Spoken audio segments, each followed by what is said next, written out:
Some messages. Keanu's got this taking over the stream though. He's good for now.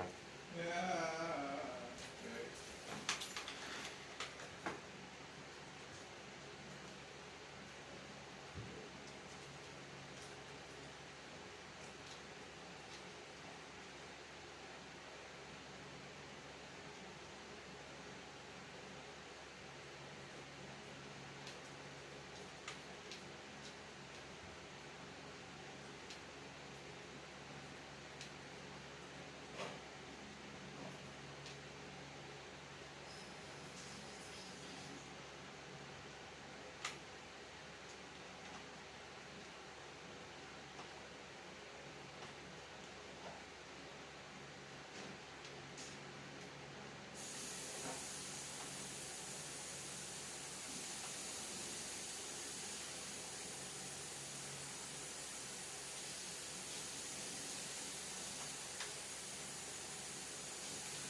Okay.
How's it looking, Greg?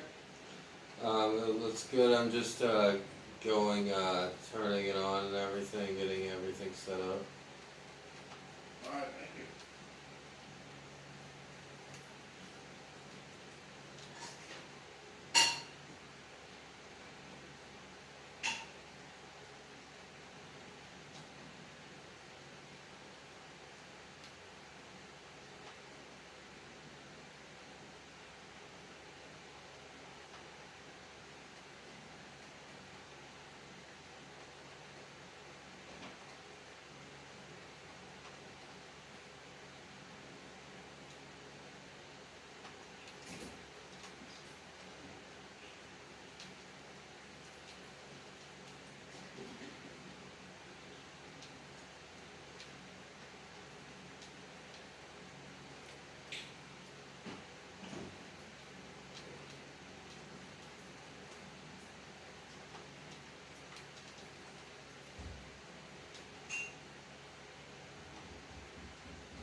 Hello, Coach McGurk. How are you? Thank you for joining the chat here. Keanu appreciates you. So does hi, and so does JR. Right, Keanu. Keanu's just a bundle of cuteness. I got love for him.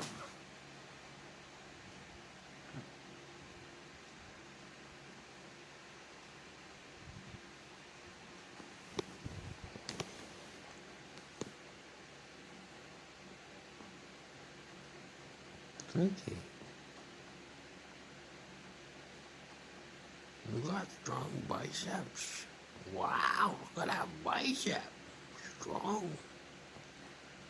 Tough kitty, I know. Keanu was giving JR hissies. He's like, I'll give you hissies. Fivers?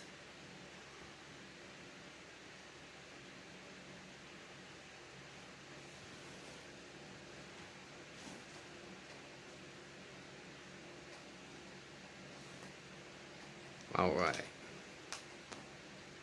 Ow!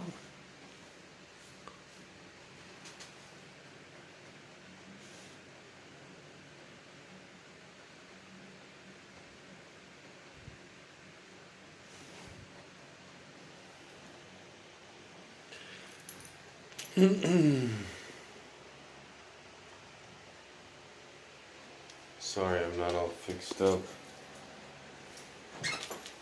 I missed my appointment at my hairdresser.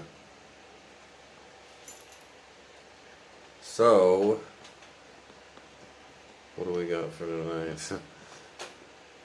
I appreciate the handful of people that turned in here late night.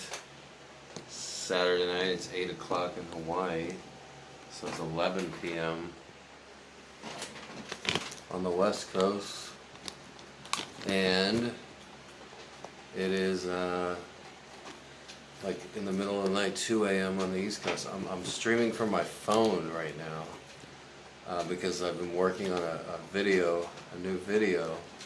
So, like I put in the title, JR has a lesson planned. He's been doing a lot of notes and stuff the past couple of days on an economics topic. Social matters, and it goes right into what we try to do here on the Mr. G show on this live stream is we have, it's a really deep live stream. It's not a one-trick pony. We go over politics, education, and politics. Of course, it's political matters, stuff like that, and politics. Of course, you're making pork roast on the East Coast. Sounds good. Pork roast takes a long time to cook, if I'm not mistaken. So we go over politics and different social matters and stuff like that. It's a much deeper live stream than what some of you are used to.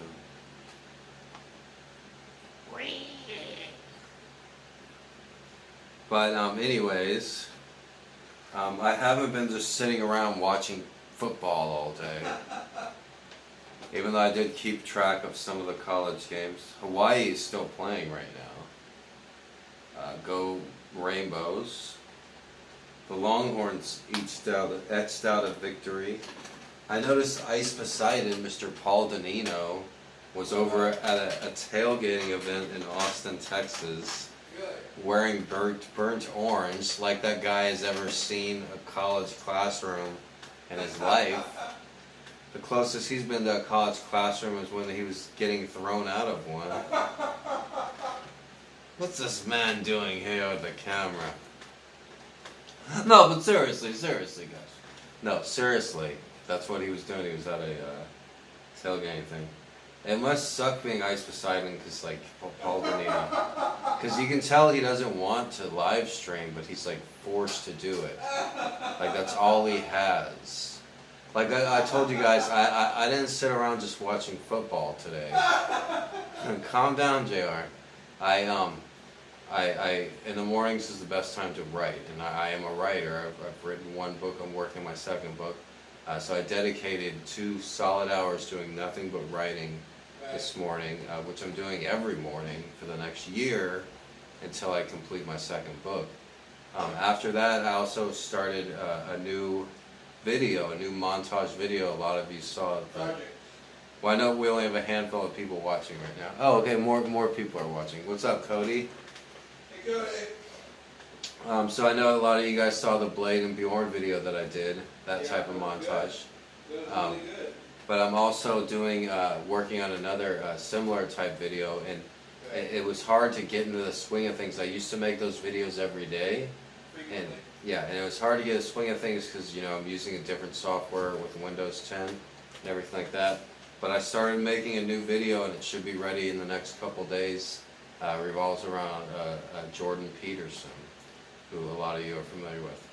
So I'm really looking forward to that. So I haven't just been sitting on my ass all day. I did take a nap, and I did miss my doctor's appointment, which sucks. But I didn't eat any fast food. I made some healthy leftovers, and I controlled my shopping and impulses. I fed Miss Meow Meow just earlier. Driveway cam, it's hard to read the thing. You should debate destiny.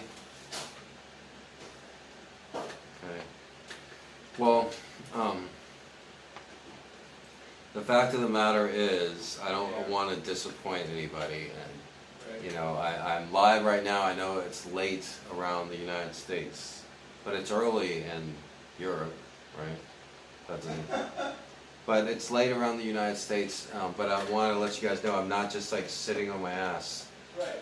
You know, I'm playing video games. Not that there's something wrong with that, but also, you know, You also went shopping. yeah, I also went shopping, and I've been doing a better job of keeping my place cleaner. Like keeping, and JR's been a really good influence in that. It's good for me to contribute since whatever way I can. So, you know, I did take a nap today. Okay. I enjoy taking naps, you know. So it's not. So you'll take a nap, that's what you'll do? Well, yeah, I usually take a nap every day, you know. Like how long, an hour? An hour or two, yeah. Not more than 2 hours usually. Sometimes I'll take a nap in the morning right after breakfast. Okay, understood. But the fact of the matter is, it's good to get in the time of work. Like, I'm a writer, so I wrote 2 solid hours. I'll either go to a library or a coffee shop, and I'll dedicate myself for those 2 hours to just writing. And that's been really good for me. And that's how I wrote my first book, and that's how I'm writing my second book as well. Right.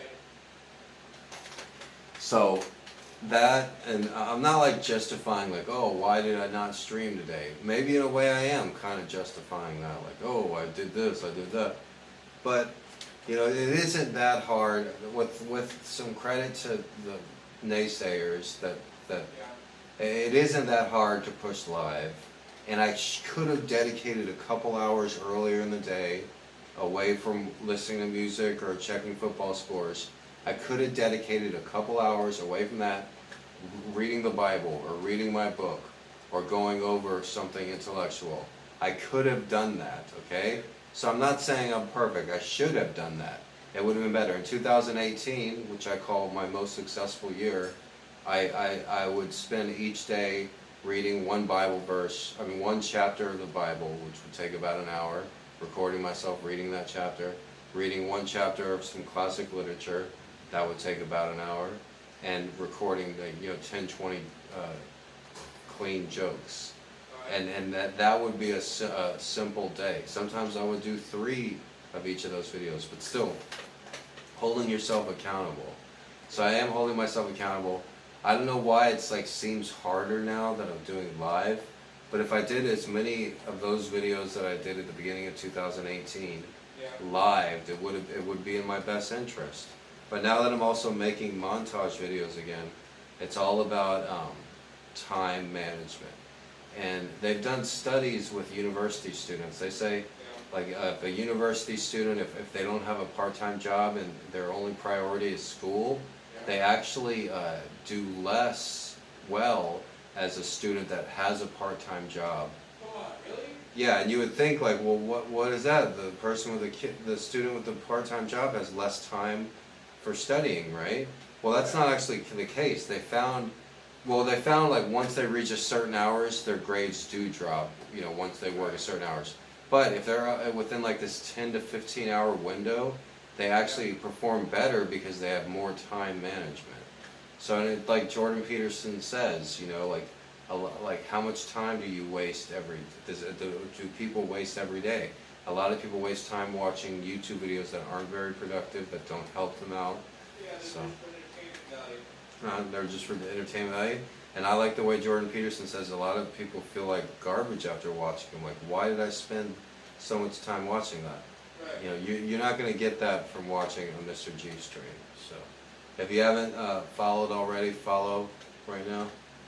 Follow, goddamn. No, just kidding. And subscribe. JR is going to take over in a minute here. He's, like I said, he's had some things planned. What's up, Timmy Duncan? Thank you. Thanks for listening. I was speaking real talk right there. Okay.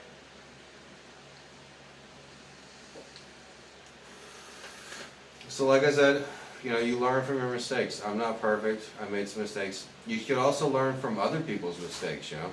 You know, I was on the IP Live here, and I'm seeing, like, how PD Plastic, nobody's watching him. He's been playing Fortnite. And I'm like, well, isn't Fortnite popular? Well, why aren't people watching him? Let's see what he's doing wrong. And then I click on his Fortnite stream, and, like, the quality's terrible. It's, like, shitty frames per second. His camera's garbage. And he's got 10, 20 people watching. So then I click on, well, let's see what the top Fortnite players' streams look like. So then I click on Tfue, or Tufu, whatever the fuck his name is. But he's got 4K camera on himself. The graphics on his Fortnite way better than Petey's Fortnite. I'm like, oh, okay, I see what the difference is. Petey's Fortnite looks like crap. Why would anybody watch that stream when they could watch, you know, a high quality Fortnite stream? So it's like about learning from your mistakes and like admitting, like when you came short. Like today, I'm not really that upset about anything that I did today, besides the fact that I didn't go live for a couple hours earlier.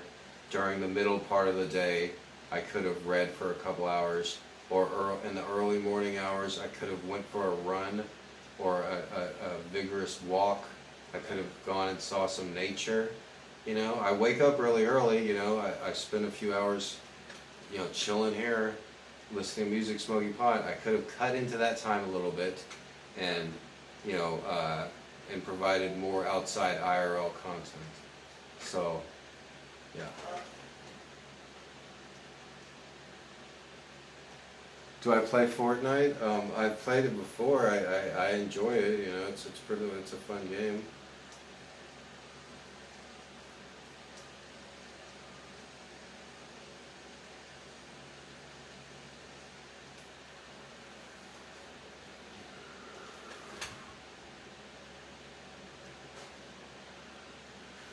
You know, it's a part of pop culture, so I'm not gonna just ignore it. You know?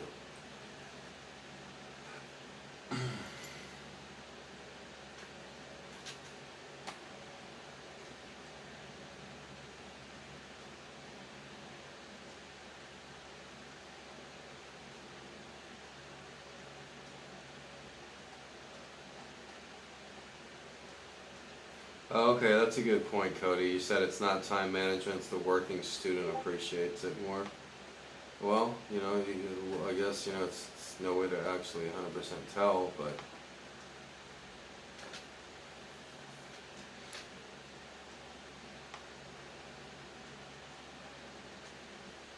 yeah, I just don't like the building part of it, to be honest. But yeah, it's a fun game, and it you know, gets people involved. It like produces an imagined community.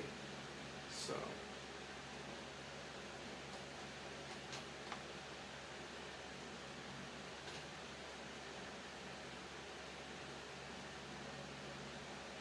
I noticed some of these like YouTube streamers, like I don't know. It's pretty sad, really. But like, they're starting to like do desktop streams and watch videos and shit. And like, their content is just like asking for money. Like I saw Sam Pepper did a stream. He walked around a furniture store with his girlfriend. They didn't get a single donation. They ended the stream like in an hour. Yeah. Last night, Mexican Andy starts walking around the boulevard. His whole content is, oh, I want to go to Egypt. If you guys donate, I can go to Egypt. You know, he doesn't get a single donation. Like I'm not like talking smack by saying like a lot of these fuckers have no substance. There's no depth to them. Right. Their content is give me money, you know, so I can provide content, you know. Whereas I took the approach, I don't want to do this for little cheap TTS Right.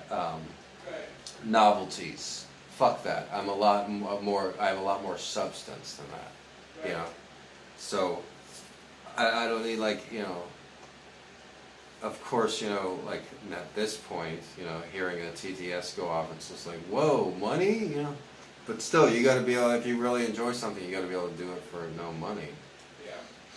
So, like, I'm not surprised, you know. Like, I was watching Blade streams, you know. Like, I don't have any money, but I still invested, you know, $50 in a HD camera, $50 into a nice microphone, $50 to a nice light. I watched Blade streams, and he doesn't have any of that. Like, what are you spending all your donos on? Just bottles of booze and packs of cigarettes, you know? Yeah. Like, I mean, you shouldn't be that. I'm not surprised at all, you know? Like, oh, these are who I was competing against? Like, yeah, let's see who's standing last, you know? Oh, SJC, I can't compete with him. Like, he's just full of intellectual genius, right? And creative effort. Yeah, and creative effort, you know? Like, me and JR do have a lot more to us than asking for money. That's their content, you know? Right. I'm from Denmark, send me money. I'll drink beer. I'm from Denmark, send me money. Yeah, how's that working out, dude? Like, come on, man. At least I have like top-notch editing skills. Like, I'm a very intellectual person. JR is a very well-read intellectual person as well. Yeah. I mean, it's like I've never like, you know, I'm not like competing or anything. I'm just saying like. Well, you're describing in the hopes that maybe they would do stuff more like you, which is good. Well, I'm just saying it like how it is, you know. Like I started talking about this. Like I've noticed some of the streamers like Pepper and Larry, they're like doing desktop streams and Yeah. you know, and like Mexican Andy, like I thought of a funny comment yesterday. Like he ended the stream after 40 minutes and like Yeah. it's like, oh, you couldn't keep your viewers with your magnetic personality and awesome looks, good looks, you know? I mean, that sounds kind of fucked up, but still, like damn, I wish I was you, Mexican Andy, you know? I mean, when a woman sees you, her jaw just drops to the floor, you know? You leave women speechless. But, like, come on. And I don't feel bad about that. Mexican Andy was talking so much shit about me on IP2. Under the pseudonym Frodo Bagging Balls. So fuck you, dude. You know, I don't feel bad about talking shit about you either. But still, like I didn't make Mexican Andy in a laboratory, right? Right. Like I'm not like I may like sound like an asshole, but it's like he is what he is. Like, you know, I don't mean to like say I'm so much better, but like. What the fuck? If I'm competing about him, if we were playing basketball against each other, like, it'd be like, I think I can win a score against you, Mexican Andy. I'm sorry, but like, you know, like, what do you want me to say? Good. Well said. Yeah, it's not like Mexican Andy is like he's made thousands and thousands of dollars, but it's not like, you know, he did that. It's not like he did that with his personality and his Well, his routine ran out. He did like routine pranks and going up to people, and it eventually, there's only so much you can do with one little skit, Yeah. a routine of being kind of goofy. Yeah, or just like blasting TTS in public or something. Like, how long can that last? Like, I mean, I'm sorry, Mexican Andy's kind of a nice guy. Steven, Asian Andy, is not a nice guy. Okay, Alright? okay. So I see, like, there's a reason these people are banned on Twitch. Thank God. You know? There's a reason I enjoy Twitch better than YouTube. That's one of the reasons. And you make use of the Twitch platform. Yeah, and it has a lot less degenerates on it, you know. So.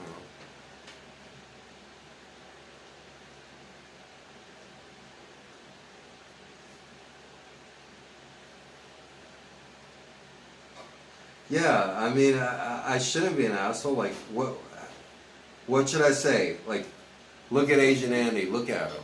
Right. Look at him rip off his shirt and blast the N-word in front of black people to get a reaction.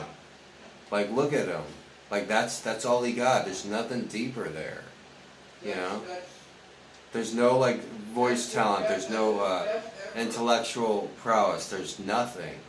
You know? And there's no, like, deep, like thought out agenda behind what he's doing. It's just superficial. Yeah, there's no thought out agenda. He's not that famous actor, I mean the famous comedian from New York that, the name is on the tip of my tongue, but anyways. Yeah. That was good friends with the And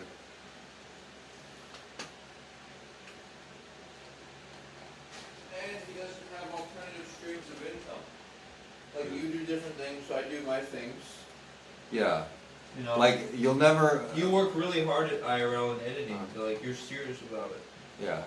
Like, these people are never gonna, like, spend the time to dedicate to write their own book like I did. You know, that's like a good example. Like, they They're don't... kind of like salesmen, like car salesmen. They're kind of like they're not necessarily into the cars per se. Mhm. You know, just into, you know, monetary gain, Uh-huh. and not really. Their like, heart's not in it. Yeah, not really like, you know, wow, this is, you know, this is a social and, you know, it's a social engagement, and it's like, you know, it's theater, it's theater activity. But well, there's a lot of different possibilities with live streaming, you know, like as far as like educational aspect of it. And, Yeah. like what we do, we're not just walking around baiting donations, you know.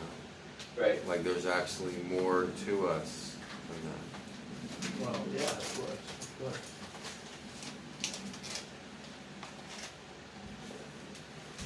So how's the chat doing? How are they doing? They're doing good. I was gonna turn it over to you in a second. Good. They don't watch TED Talks in economics. Well, yeah, we reach out to. We have a Tell further them reach. I'm not gonna do any. I'm just gonna talk about the videos and my opinions. I'm not gonna watch any videos. Yeah, he's not gonna be watching videos. He's gonna have the whiteboard. You can erase what's on there too on the whiteboard. Did you already take a picture of it? No, but it's good. I have it all in my head. I'm gonna write some more of it, letters. Let me see. Well, if you know, I'll take a picture of it. I think it's great. Okay, that's fine. You know, then I'll raise it because yeah, I'll need to use the whiteboard. Okay.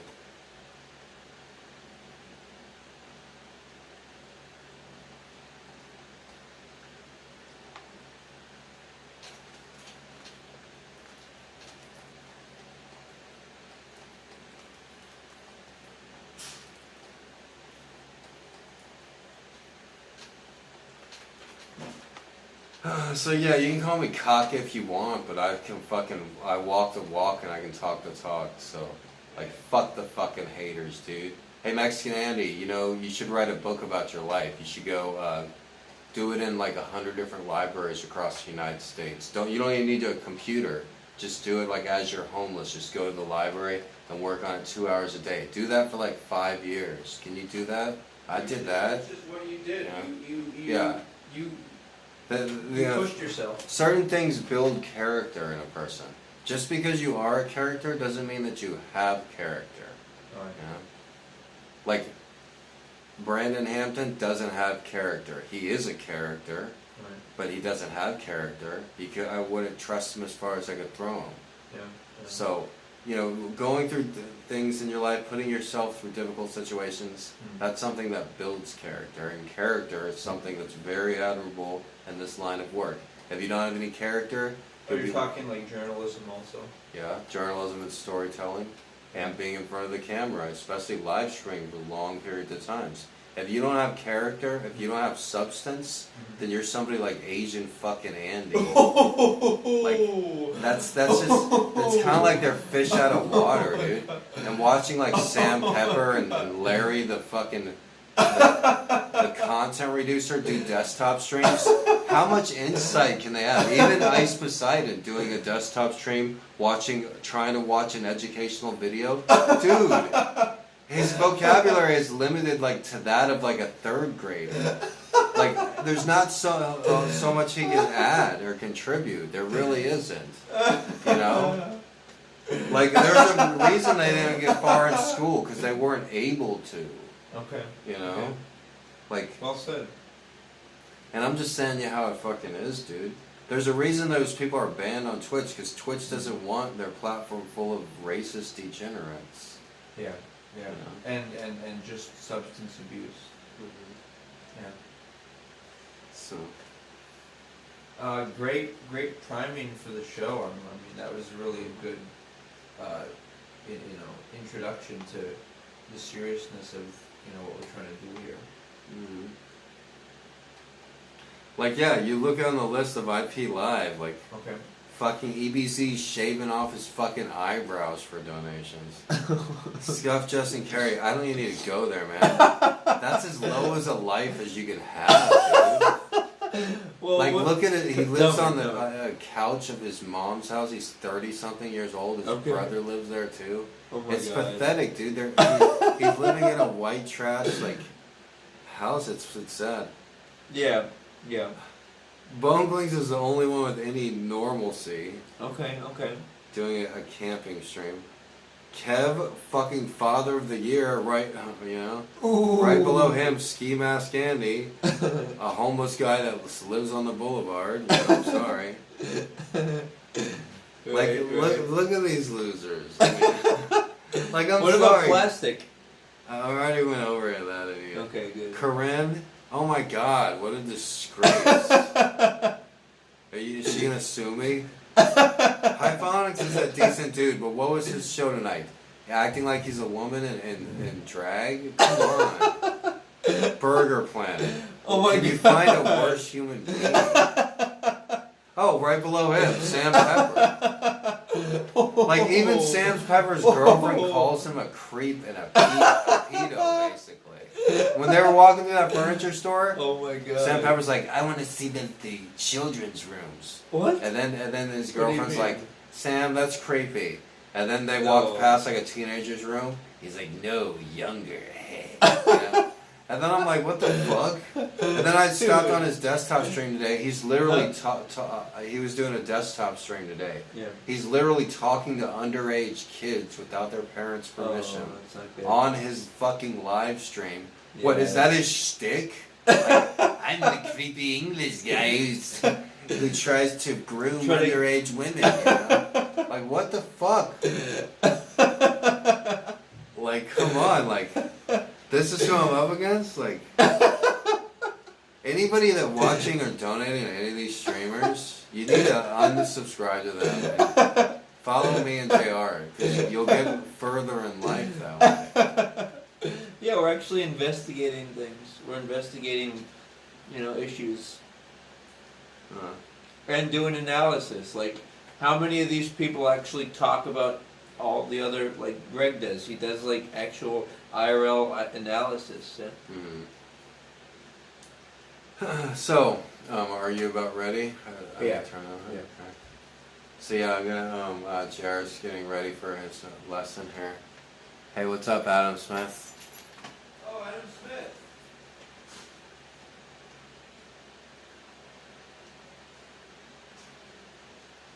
He donated to Burger once to warn his victims. Like, what is he doing, that guy?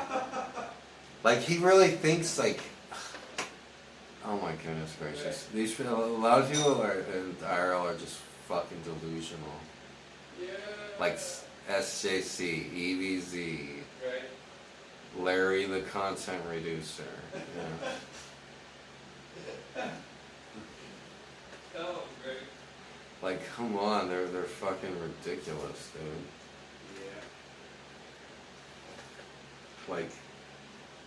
Like I'm selling books here, you know, and I'm working on my second book and my third book. Like, they're like, I'm a streamer. That's what I do. Give me money. Come on, guys. You know, that's Burger's stick. That's SJC's stick. That's Mexican Andy's stick. Like, send me money. That's my content. I'll go places and send me money. I'll go in public. Asian Andy. I'll go in public and blast racist stuff, or I'll pick up undocumented workers and drive them in my car while blasting Trump, build the wall, you know? Like, oh yeah, that's really clever and deep, you know? Like, fuck Shakespeare. You know, we got Asian Andy blasting the fucking N-word.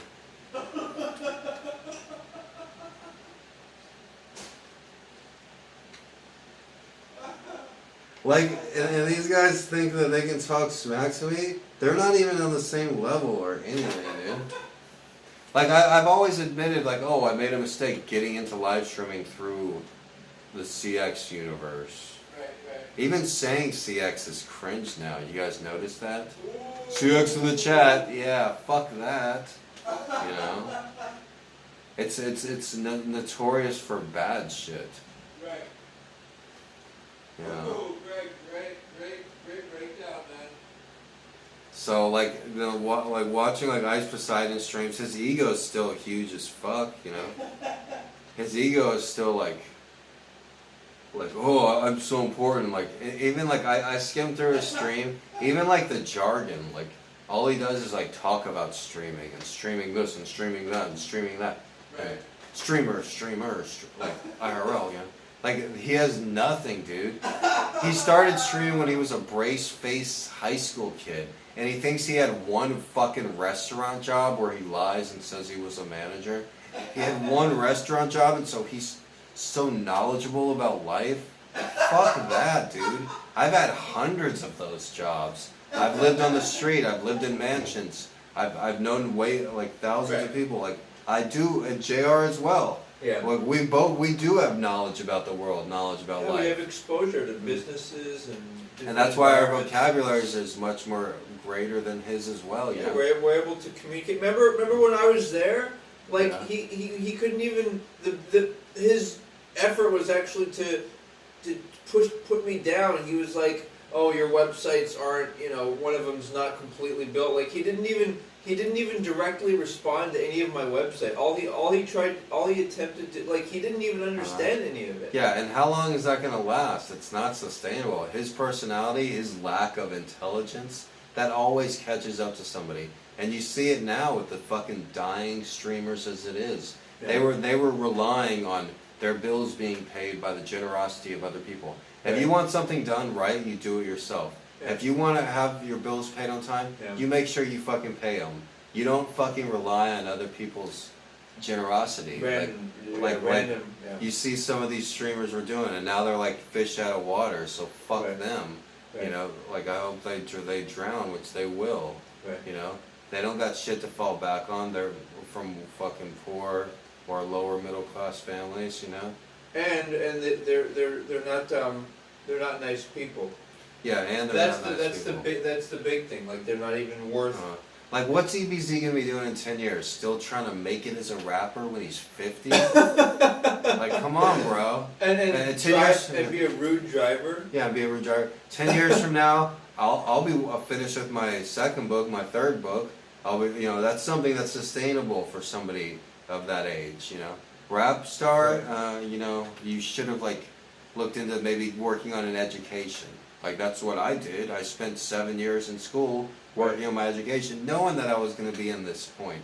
And Right. instead of going the rap star route, I went Right. to the fallback of, okay, you know, I'm a talented storyteller, I'm a good writer, I can get a degree in journalism, and that's something that I can always use to my advantage in life. Exactly. You know, so that's what a fallback is, boys and girls.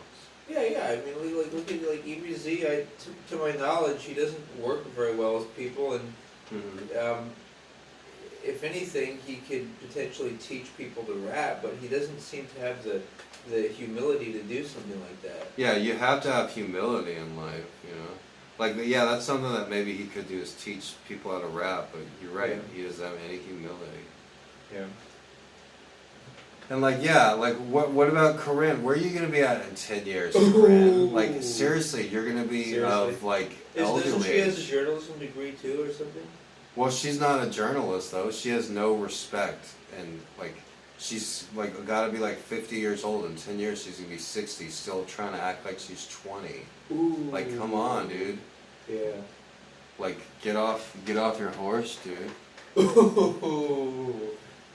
Dude, you're really roast. This is like I've donated EVZ, Paul, and Blade. Well, every penny that you've donated, Cody, you should contribute to this man instead. Because look at Blade's stream. You know, he doesn't even have a webcam. It's fucking sad, dude. Like that Kev guy, he was hanging out with Mexican Andy yesterday, and he's like, "Oh, Mexican Andy, I'm gonna start doing desktop streams, OBS." Like he wanted to sound cool or something, or hip. He's like, OBS. Like, what the fuck? Like, okay, dude, you know Right. what program to do live, you know. Right. Like, goddamn, man, what fucking pieces of garbage. right. Seriously, I mean, Right. that's why you want to be with Twitch, because Twitch is not a piece of garbage. YouTube, there's some garbage on YouTube, you know. Yeah. There's some toxic, disgusting people, and you know, Twitch, you know, being family friendly and having a structured environment, it's not such a bad thing at times. Yeah, and you know what these people haven't realized is that the robots are starting to create everything that we need, guys. Our food.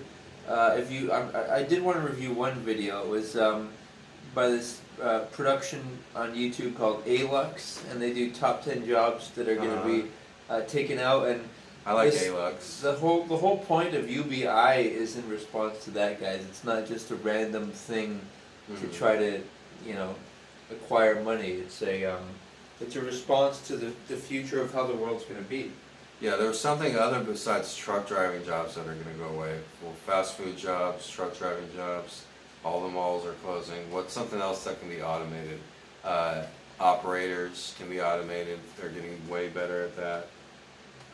You know, the Amazon, Alexa, and Siri, those are the first generation of AI that we talk to. So Okay. think what the second and third generation is going to be like. It's going to be way more advanced. We're not going to have to ask for the same song over and over. You can have a full conversation back and forth. And we're getting to the singularity, which is when computers become smarter than humans, and computers start developing the next generation of computers, which is going to make them come out exponentially. So it's going to be like a snap of the fingers. Once we cross that line where the computer brain can learn on itself, the singularity, it's just going to be a fast track for the human race, as long as we're not enslaved by it.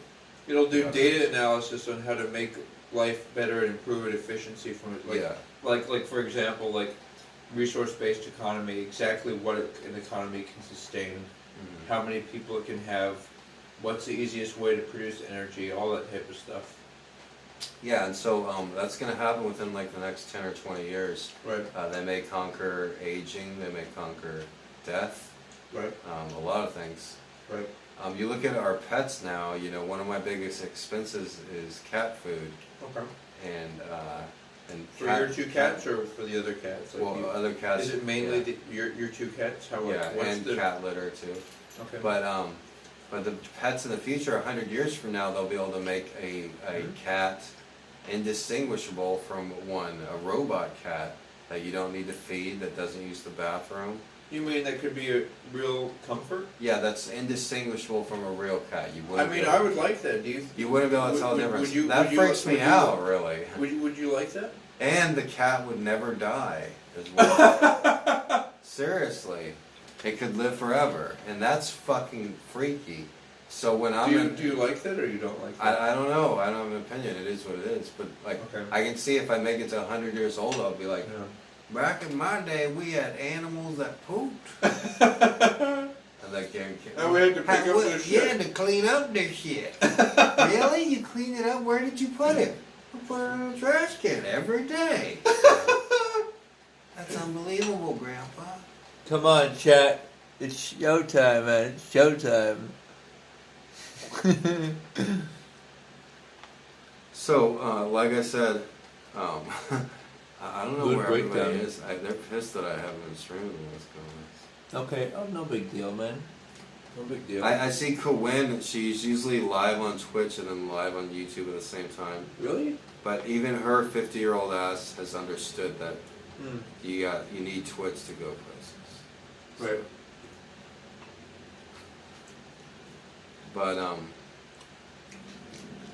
But yeah. Good stuff.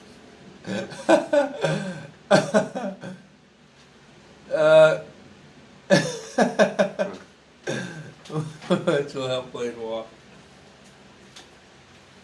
All right. All right. Good comments. Good comments, guys. Nice.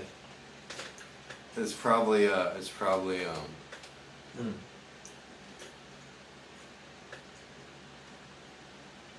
Hmm.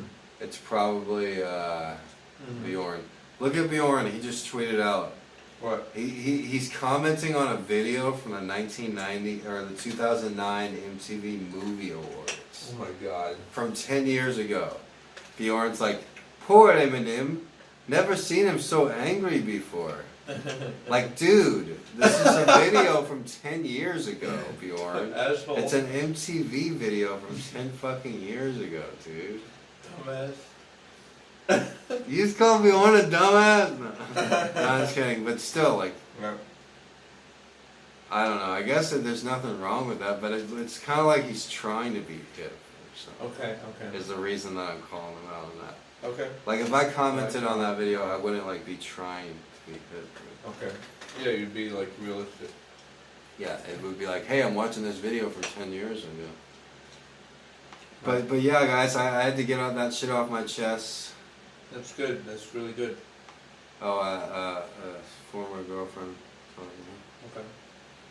But yeah, so I'm gonna switch over. We're gonna have me do a discussion. Talk to the chat. And while I continue to work on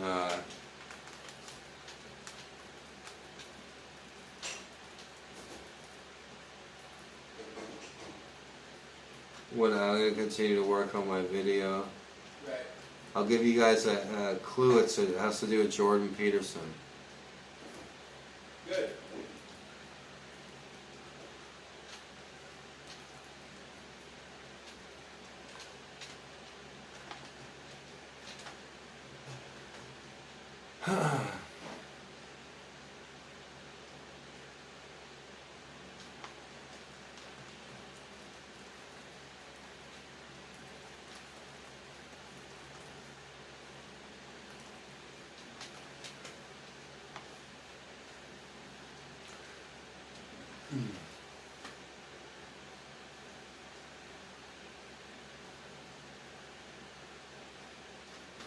Yeah. So if you clip that, what I've just been going off on that tangent. That then was the scripted. That was just me talking off the cusp. The haters in the chat, they can't do that. They don't have a vocabulary like I do. They're not as intelligent as I am. They can't use that part of the brain like I can. So if you're talking smack, then Yeah, because that's all you are. Dirt. Their rationale is just like they're just calling you names. Like they're just resorting to name calling instead of actual counter arguments. What I'm actually going to do is I'm going to go ahead and clip this myself. So Oh, really? Yeah, well, hopefully, I'll just upload the stream on YouTube. Really? Where we're not listening to any copyrighted music or anything, so it should be fine. Dude, that would be great. Because that was an awesome breakdown, Greg. I mean, Yeah, that was a very good breaking shit down. I was explaining things like how I'm not sitting on my ass. I was explaining the feature with streaming. Well, you're just trying to give it like a complete perspective on IRL. And what's going on at the moment, yeah, and like how you want to be careful like what kind of streamers you watch, really, because certain ones they're not going anywhere. So. Yeah. All right, but yeah, I hope you guys enjoyed that. I'm gonna continue working on my Jordan Peterson video, and right now I'm gonna turn the floor over to Mr. John Remus, and we will, and he's going to give you guys a lesson on Economics. Social society. Okay. Awesome. So however you want to set Over it up. here, I'm gonna just set it up. Set it up right on the couch. Actually, that'd be nice, so I can sit. Here. Like over? Okay. Yeah. Thanks. There we go.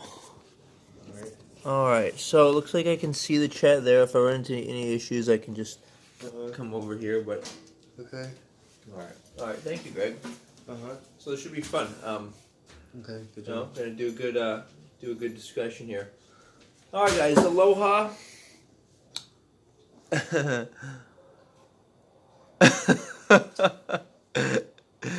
We have some goofy characters in the chat. It's good to see Cody. Greetings, Afro. Greetings, Beguric. Wow, everybody's coming out now. They were scared to say anything when I was there. So today I'm gonna break down everything I know about and my associated opinions regarding the political and social issues happening both within America and abroad, and what I would call my long-term solutions, like what would be in an ideal or optimal world structure, and my quick solutions, like immediate, readily implementable concepts. Okay, so, and I will make efforts to entertain any discussions that the chat that are related topics that the chat brings up. Obviously, Cody, you're here, you're engaged, you are also moderating problematic issues in the chat, and let's do this, guys. I think I want to start off with. I said I wasn't going to listen to videos, but I think this is. Actually, I have two videos that are relevant. One that's from this producer Alux, quote unquote, on YouTube. 10 jobs that'll no longer be relevant in this day and age. And then this guy Jeremiah Babe, he does. He does.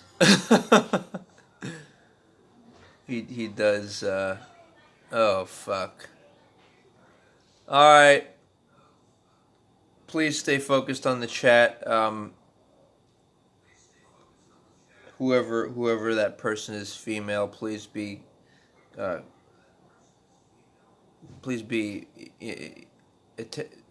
attentive to to the topic at hand. The future, when Greg's channel reactivates, Mr. G's channel reactivates.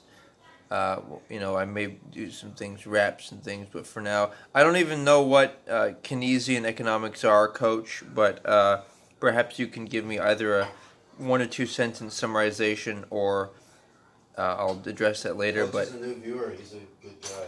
Okay, good. It's good to see you, Coach. In any case, we will. I'm gonna eat some of this pasta. Okay. Oh yeah, of course. We will be reviewing those 2 videos, and then we'll get into. I've got pages of notes and dialogues just such as I'd say take advantage of the whiteboard too. and yeah, I'm gonna be drawing out some of the ideas so that we're structured and coordinated. Female, please, if there's any need to Yeah, female. communicate any concerns, they could be done via my email address. You Please. heard him, female. No more funny stuff. I swear to God, this is that lady who never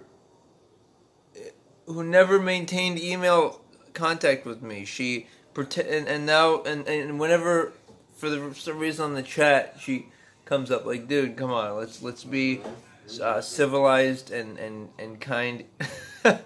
So there's a history there. Yeah, we there was a little email, but then there's nothing. So it's all a game that he or she is playing, and it's fucking probably a he, because I guess women are this smart, but fucking what woman? We do attract What a woman? lot of women viewers, so it's okay. And that's great. I do think women are smart, but guess what? No smart woman be wasting her time playing fucking games with me, on a fucking live stream on the internet. You know what I mean? All right. So in any case, guys, sorry you had to deal with the side commentary there. Let's start off with a video. I'm gonna pause and play it, and I'll be taking a little notes as needed. Thank you, Coach, and we'll go from there. Okay, guys. So I'm gonna pull up a video. It's called it's called.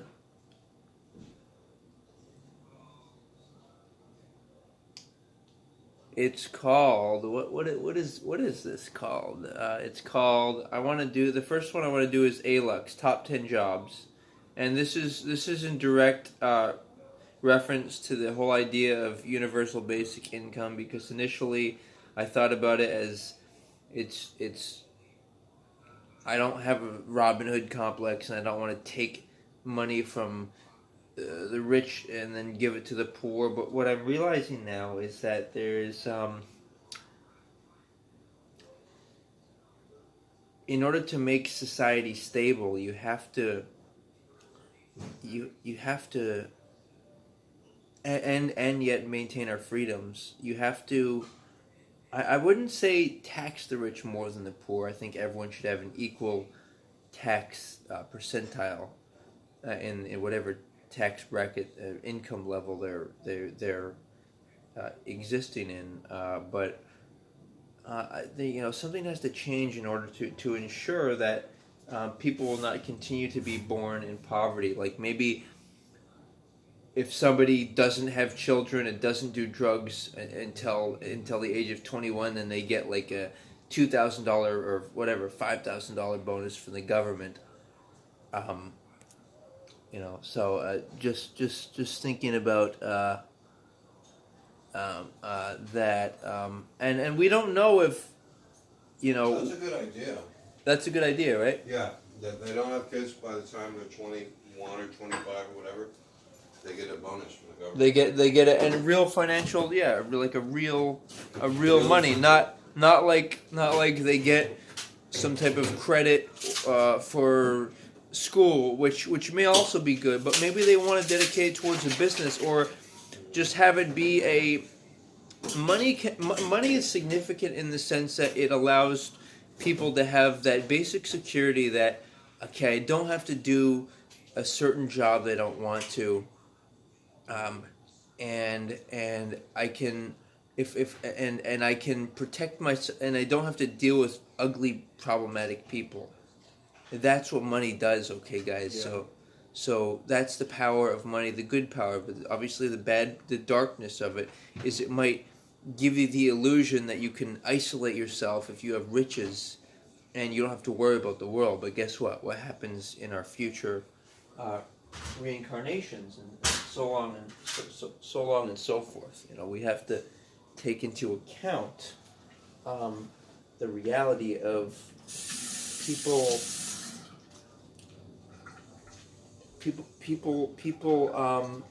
the animal psyche. Like, I'll give you a good example. When a person has a lot of money, then they might immediately get distracted away from maybe some goals or ideals they have, and immediately want to start a family and everything. And maybe the world doesn't need more children. Maybe in order, really what it is it's a question of what your goals are. My goal, for example, is world peace. For me, that's more important than anything. More important than intimacy with my future dream mate. More important than raising a family. And I would be more inclined to consider you seriously if your username was more standardized or formal. But let's get into it, guys. Before I keep going on, because I always have things to express, I am wanting to thank you, Cody, for the reassuring Mr. Oh My. What I'd like to do is just go ahead and go ALUX, top 10 jobs, 15 jobs, 15 jobs become that will disappear. Alright, so I have this is, occasionally I'll buy something pricey. I actually paid retail for this. This is a Mega Boom speaker. I paid $300 for it, and probably could have bought one for half the price online on eBay resold. But sometimes I like to support a brand that I respect and the manufacturer. And there's actually a lot of psychology to that. Like, to what extent should you support somebody? If you are a fan of a certain brand, but they already have a lot of customership, then do you need to support them? If there's an artist, if they're not so famous and you listen to their music, then should you be more inclined to contribute monetarily to them? Or if they're a well-established artist, then perhaps you don't need to. Perhaps you can consume their content freely because they're okay. These are things I think about. But let's get right into this here. Make sure I'm tapped in. Let's see here. Okay, here we go. So yeah. All things considered, I'm doing this show. I'm on Mr. G's channel. But I'm also looking at any commentary. I'm not just, speaking as if, no one's around or anything. I'm thinking about you guys. So please comment. 15 jobs that will disappear in the next. Shit. That was a little loud. Okay. All right, so where future billionaires come to get inspired. So yeah, 15 jobs that will disappear. I know that for some, the future is incredibly exciting, filled with new technologies and new opportunities. But for some others, the future doesn't look as bright, and we want to raise some concerns with you guys. A study at Oxford University found out that 45% of all current jobs will disappear in the next 10 years, with some of them being completely automated or at least upgraded to a point where a fraction... And I also want to question what constitutes a job. Does it mean something that you're willing to pay somebody else for? Does it mean something that you believe in and you do whether or not you were paid for? Does it mean something just that two people agree on and then it's considered a fair trade? Does it mean the person should have paid you more, but you did it because you were in a desperate position. See, these are the dynamics of supply and demand. Supply of whether it's goods or, services, or whatever consumable product, goods and products and food. And then another element to be considering is the idea of, well, is this something that society really needs in order to flourish, or at least be comfortable, or is it more of an amenity or a luxury? So, or is it like an abstract thing that if society was really stable, maybe it could focus on, like, for example, Greenpeace efforts or scientific endeavors, or things like with endangered species. And by the way, I don't, some endangered species I don't think the world needs, like sharks or wolves and stuff. Predatory animals that just are, could even hurt humans. I question all of that. But nice GX boost, by the way, guys. It's enjoying it. But let's see what this video describes here. You ready, guys? Here we go. Workforce is needed. So, this will greatly impact the way you plan for your future as the environment is changing. In this video, we'll go through just some of the jobs that will radically change in the upcoming decade and the years that follow. If you're currently working in either of these industries, it might be a smart call to look for alternatives. Don't say we didn't warn you. If you're new here, welcome. Be sure to subscribe and follow us on Instagram at alogs. With that said, here are 15 jobs that will probably disappear or be automated in the next 10 to 20 years. Number 1, drivers. Let me put it this way. If your job consists of driving any type of machinery, automobile or vehicle, you're gonna be out of a job soon. Taxi drivers, bus drivers, truck drivers, Uber drivers, and delivery drivers are all on the verge of complete automation. In the US alone, there are 15.5 million trucks and 2 million tractor trailers on the road, with the trucking industry employing 14 million people, out of which 10 million are drivers. These are the people who are going to be pushed out first, because a self-driving truck doesn't need to stop for rest, is attentive to the road 24/7, and we already have the technology. Believe it or not, this is already backed by the government in Germany, and they're betting hard on self-driving trucks. If you've watched our Tesla video, you know that the next generation of Tesla cars will be 100% autonomous. Elon Musk himself agrees that it will take us 1 to 2 years to get the tech right, and then 3 more to get the government to approve it. All major car manufacturers are headed towards electric and self-driving cars, and those who won't will be left behind. In the near future, riding in a car will be like getting in an elevator. You just press a button and it takes you to wherever you want to go. Now, what's going to happen to the estimated 20 million to have their livelihoods based on being active drivers? These people will need to reinvent themselves multiple times in a row. This might be easy if you're currently 20 to 30 years old, but what will a 50-plus-year-old taxi driver be able to readapt to? Not sure what these people will be able to do to switch from taxi driving to 3D modeling for virtual worlds, but we'll see. Number 2, farmers. Farming was huge when it came to employment numbers back in the day. This has changed dramatically, though. You might still see farming as human labor and... Okay, so thank you for expressing yourself, Boober. So here's the question, guys. When everyone's basic needs are met, you probably are going to have a governmental structure that ensures that, I mean, it's a little complicated because people still have to pay for the robots that build things, but there is going to have to be a sort of oversight that ensures that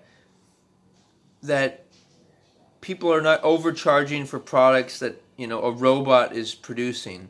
Like, for example, let's say the government owned a fleet of robots that did the whole process of harvesting and grain and making it into cereal, or like I like to consume oatmeal. Okay, let's say the government did that, and it could provide enough food for everyone, like inexpensive foods like beans and rice and maybe some vegetables, whatever. But that there was like a government owned, like how much food would it produce? Would they produce? Would they produce as much as possible? Would people have more children because there was more food available? These are all things to think about, guys, in consideration of this subject.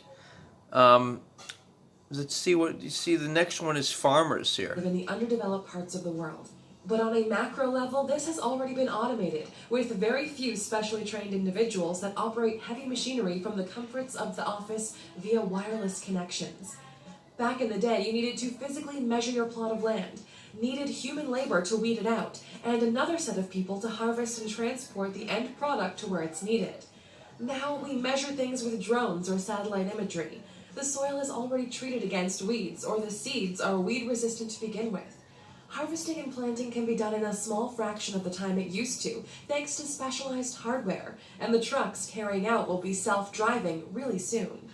Bearing the title of farmer in the near future will be as highly ranked as banker or hedge fund manager, since there'll only be a handful of people having the oligopoly when it comes to what you eat. If this sounds ridiculous to you, that only a few people will be in charge of our food, you're already too late to the table. Today, Well, keep in mind, guys, that there's different types of food. All food is not the same. Some food is processed and is not healthy. Other food is simpler ingredients. Like I was just saying, beans, rice, pasta, oatmeal, and then other accompanying foods like vegetables and things that are actually relatively low cost, Boober, yeah, oatmeal is actually a very simple and healthy food. And Cody, I like that you're talking about the flexing is automated. Ice Poseidon, sorry that you were upset by something. It would be my hope that you could find some common ground with me and work on the subject at hand, and maybe then I'd be willing to listen to you if you have some other commentary. I like to provide balanced critique. Like if I'm going to say something unfavorable about someone, I'm also going to back it up by saying positive things that I also agree, because I think in general there are both opinions in favor and in disapproval. Continuing on though. companies control almost every large food and beverage brand in the world. Anything you eat probably comes from one of them.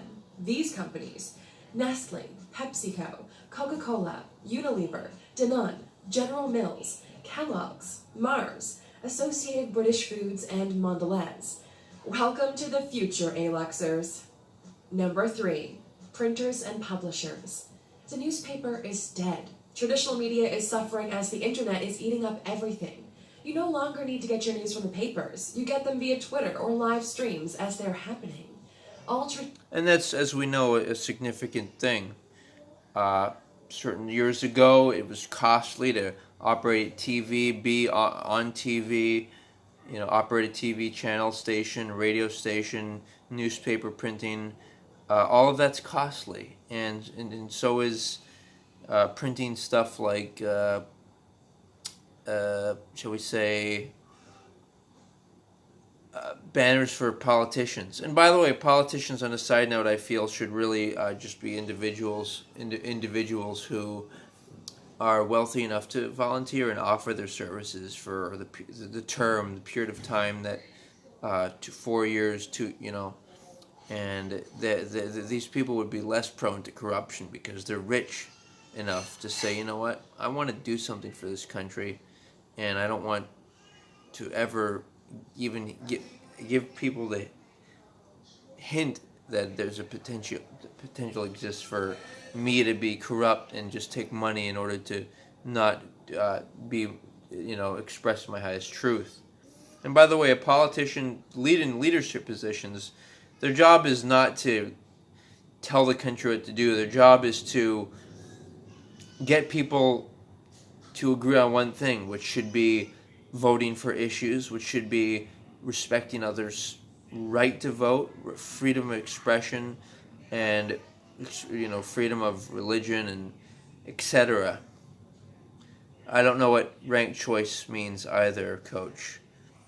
But let's see. We're at number 3 here. Printers and publishers. Okay. Let's see what else we got here. Magazines are fighting for their lives not to survive one versus the other, but to survive as a whole.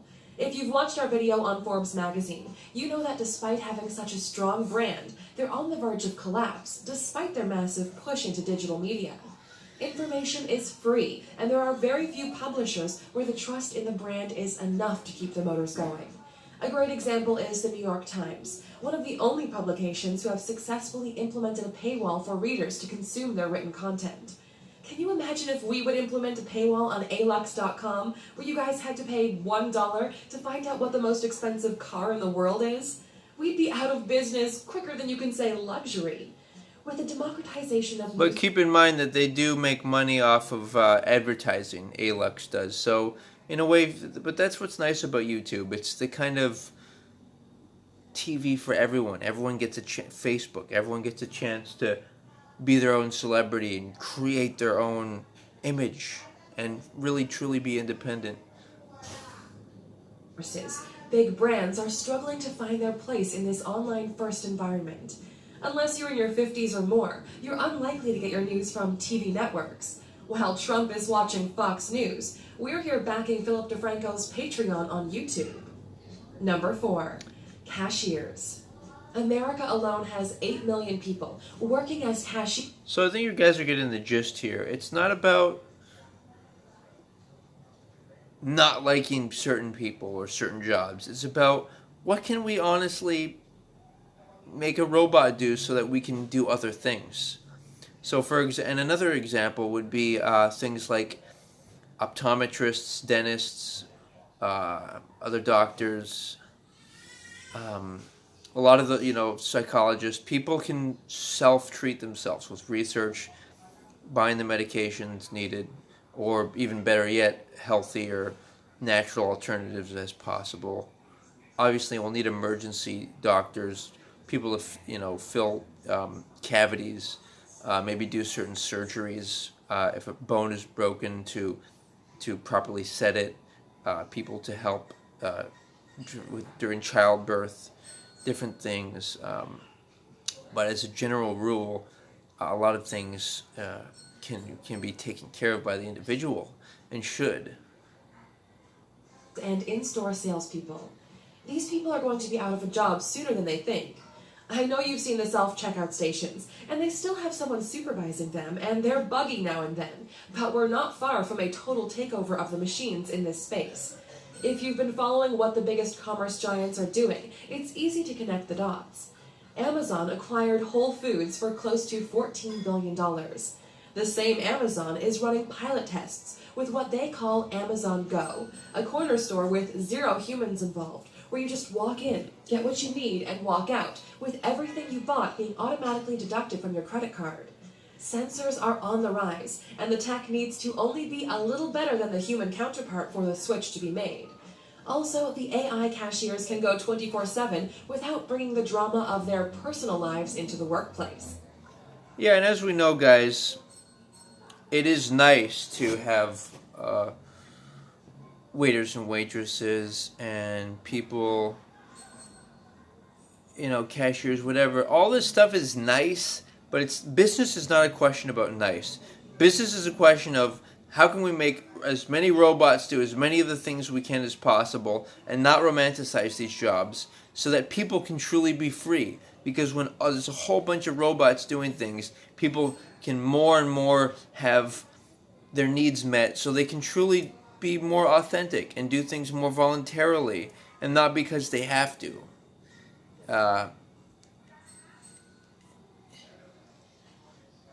Here's the thing, guys. when you're paying somebody to do something, then it kind of forces them to be nice. But when people do things of their free will, then it's more authentic. Like as I was just describing earlier, the idea of the politician, you're going to have a more genuine, uncorruptible politician if they can afford to do it freely. You're going to have a more honest person if they are not obligated by some type of expectations, like to be a certain, like if within biological families, a lot of times it's that, like I have this idea of people playing the role of friends, not father, son, grandfather, nephew, uncle, whatever.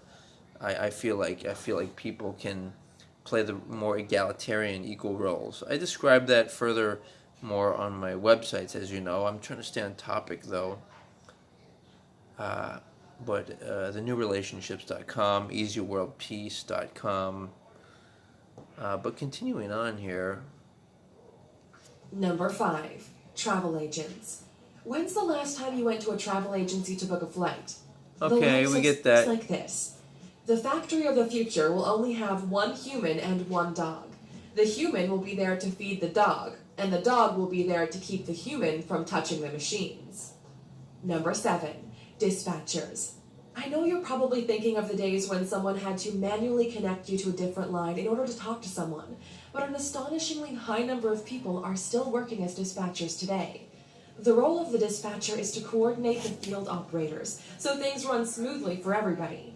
It doesn't matter if you're a firefighter dispatcher, working with planes, the police, or ambulances. We already have technology that is massively outperforming you at your job, and we're now figuring out just the final touches on what is the best way to deploy that technology. Remember only 5 years ago when you had to call someone and ask for a cab? How do you ask for an Uber or a Lyft today?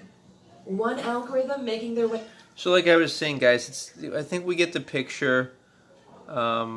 Bank tellers. Who else is on the list? Soldiers, because now we're going to have robots. Fast food workers. Telemarketers, because now it's pretty much people, if they're making money, they're making it on Facebook. And people might think that the internet is antisocial, but I think it's pro-social, and I'll tell you why. Because I think you can experience more authenticity than compared to somebody going up to your door and try to sell you a product. Let's in a real truthful world, people on the internet are more informed, and they're going to be more careful about being convinced or swayed into something, and do things more based upon they really believe in something, and they do research on the internet, or they see an ad about it, but it's not some guy in your face trying to force you or convince you to do something or change something. Good commentary, Boober. Star Wars. Alright, accountants and tax preparers, because all that stuff, stock traders. Now, the interesting thing, people have this dissension about the stock market and the way certain business and all this crazy stuff about inflation and, the game they play with artificially inflating the markets by the stock buybacks, where companies buy back their own shares to make it look like people are buying them, and all this crazy stuff that has to do with the monetary game. In fact, I've studied this guy. This is going to be the next video we review.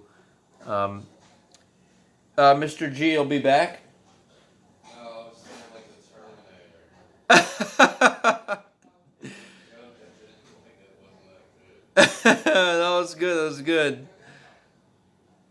That was good. Yeah, but we've got this guy talks about economics, and bottom line is, guys, we want to live in a nice world, but we're gonna have to set up the stage for it, because the world is already pretty much there. We've got all this great technology, all these robots are already in play, making life easy. Okay. Oh, that's interesting. Boober says the person That's actually pretty smart. Did you read Boober's comment, Greg? What? Did you read Boober's comment? No, I didn't. Nice one says. Continuing on. They buy it for themselves, trade it between themselves, and then sell it to you at a noted. Oh yeah, like I was saying, all this stuff that seems bizarre about how the banks operate and everything. You know what the truth is, guys, is that's what's been helped people to have investment money so they can do things and buildings be built, and huge corporations are only possible by all this banking monetary game that seems strange, and maybe we can improve it. Maybe we can make sure that the dollar doesn't keep inflating, and that we can somehow, like for example, even the printing of the dollar. I think it should, instead of saying being of a faith, denominational. It says in God we trust. It could say in independence we trust. That's my idea, my original idea. Also, it could be made of a higher quality paper. But it takes money to print the money. Even I don't think very much though. I think there's something special about money and currency, and I'm not a fan of a borderless and single currency world. I feel like that would further concentrate the power into the hands of a small amount of people, whoever were in leadership positions, or whoever had the most money, would have the most leverage, whatever. In any case, it's all about responsibility and habits and being financially prudent, respecting your money, getting excited about saving, getting excited about getting good deals, getting excited about being smart with your money. And it's not about how many dollars that you have or make per hour or whatever. It's about the principle of the percentages of what you do with your money. So if you make $1,000 in a month, then the percentages of what you do with it for your living needs and whatever, even whether you make $10,000 or whatever dollars a month, it's the percentage of how much you do for charity, blah blah blah. By the way, I don't think everyone can afford to be charitable. It's another thought to consider. I'm going to finish up this ALUX video here, and then I've got an interesting video on this guy Jeremiah Babe, who forewarns people about potential political dangers. And you always have to have a grain of salt with these people, because sometimes, whether it's on YouTube or CNN or Fox, whatever, MSNBC, the subject matter may be over-dramatized. Did you hear what I said? Over-dramatized.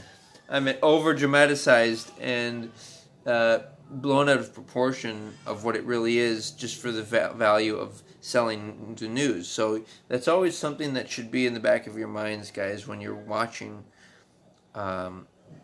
You're watching, listening to people. What are the ulterior motives? Are they trying to make money? That's why it's kind of cool when somebody, like for example me or different people on YouTube, they pretty much have their own source of income. Like I do labor and assistance work, and I do this show, I appear on Mr. G's show, free, pretty much free of, not expecting any monetary,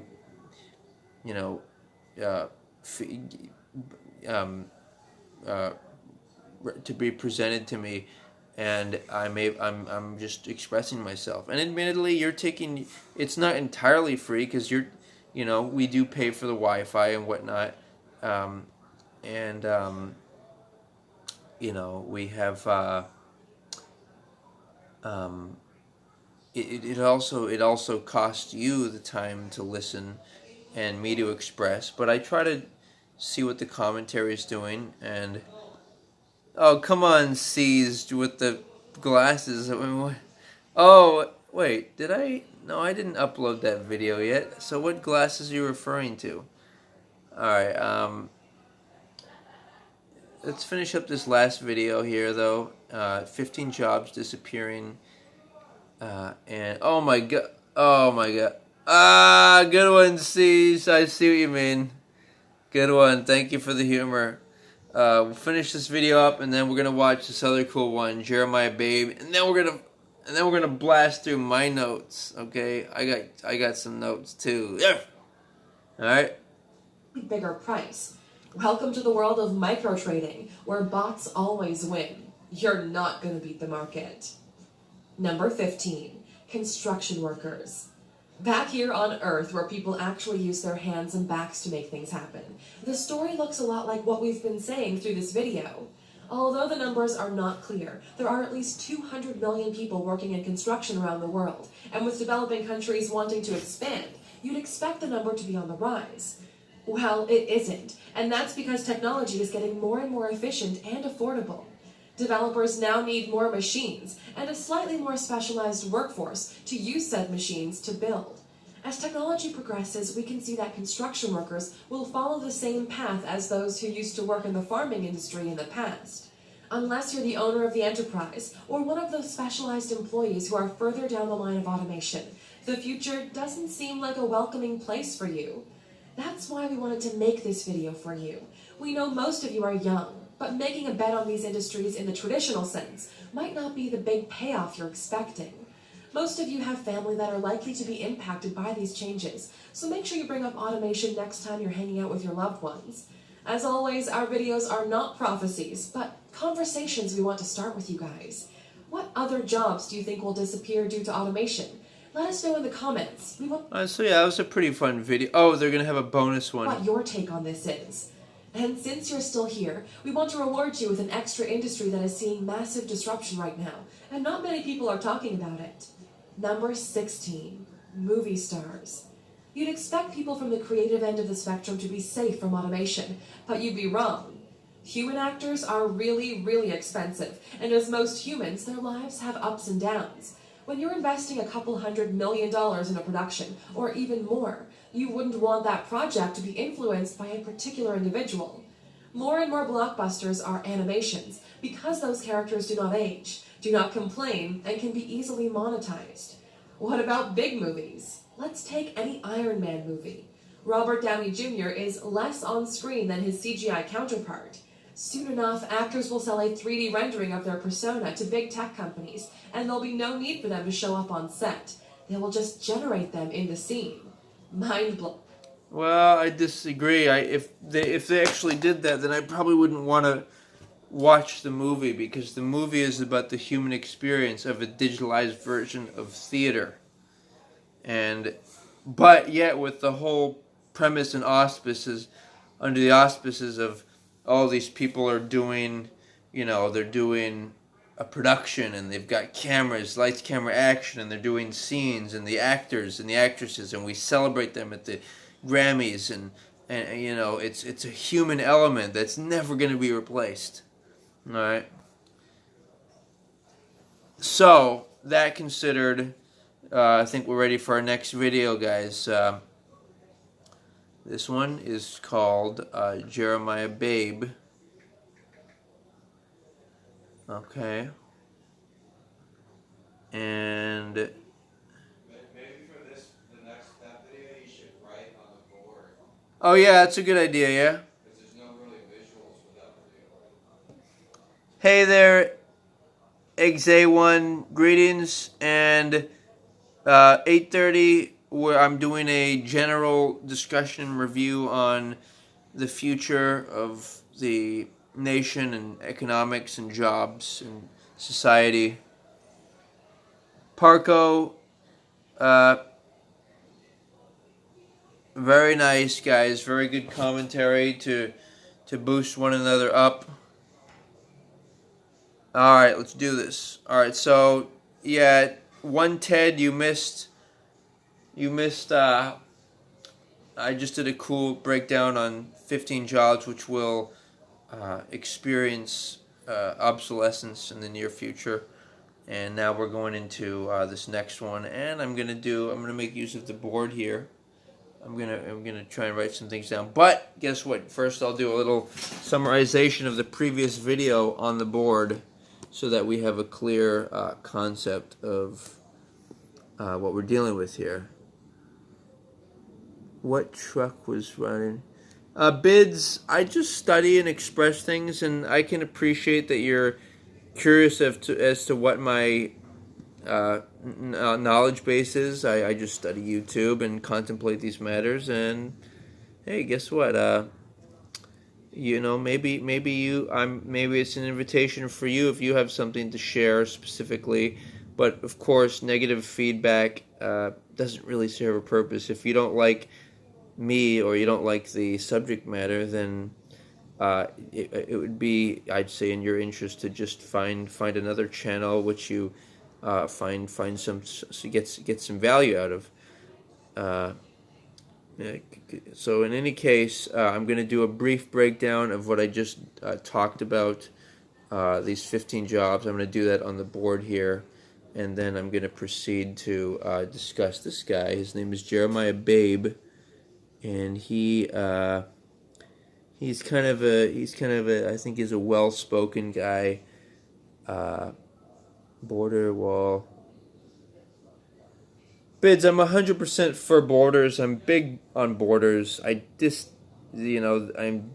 displeased with the idea that the U.S. military is engaged in operations beyond our nation's confines, and yet we have an inability to ensure absolutely who the hell goes in and out of our country or not. That is what the Constitution is intended the military for, first and foremost. All right. Continuing on, I'm going to break down this here. All right, guys. So here's what we're dealing with. All right. We're dealing with jobs that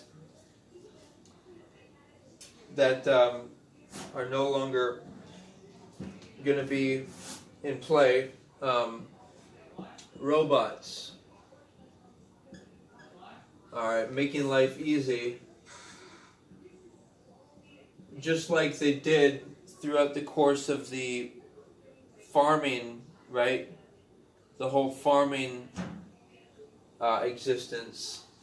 Now the machines make our crops, making life easy. Okay. Looks good, JR. Looks good, John. Looks good? Yeah. Good. Yeah, always call me JR on the show, you know what I mean? I just, Okay, yeah. you know what I mean, right? Yeah. Okay, so robots, that's the big theme, and the other big theme is, if the robots are already built, who pays for the robots? Pays for robots. Okay, that's an issue.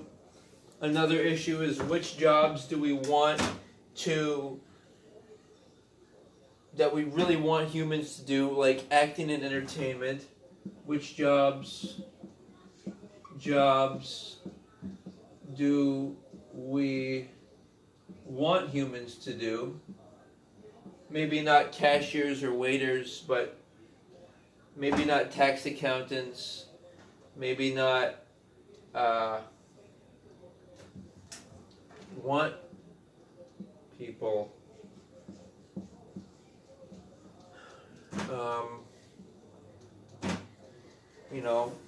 What we really want, guys, in a perfect world, okay? We are all artists. Robots take care of everything, and we are able to express art to one another, and we're able to live in such a society that values independence,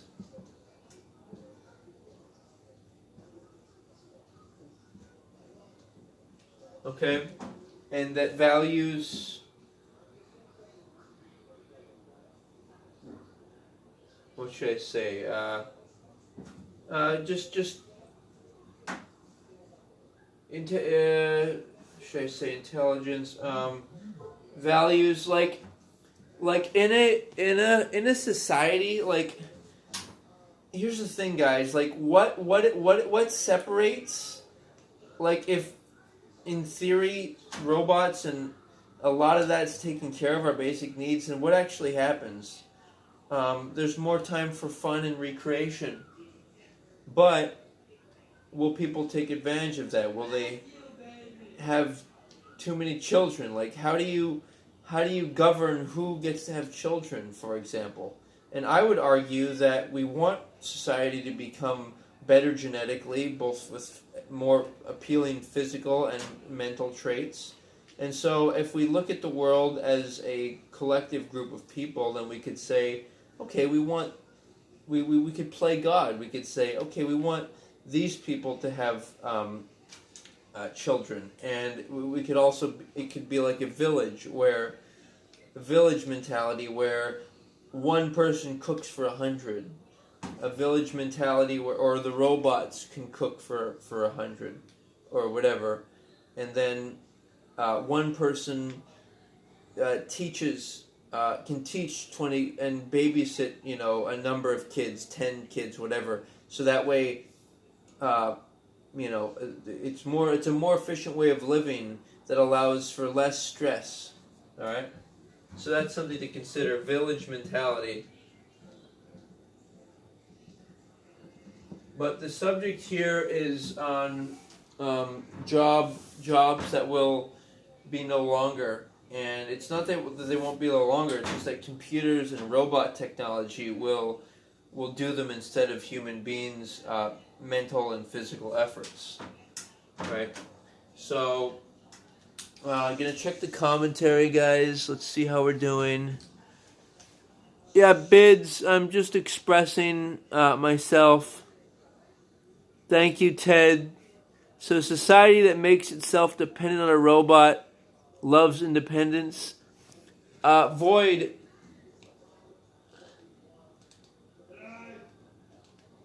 The assumption is that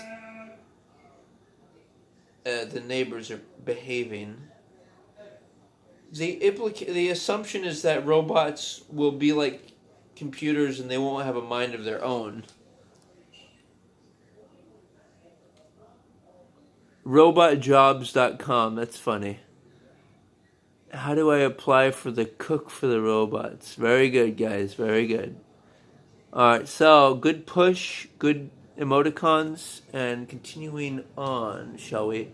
I think I expressed myself sufficiently to the extent that I can continue on to my next video, dare I say. So, it's called Jeremiah Babe. This guy's an economic kind of discussions guy. He says, the end is really near, exclamation point. The economy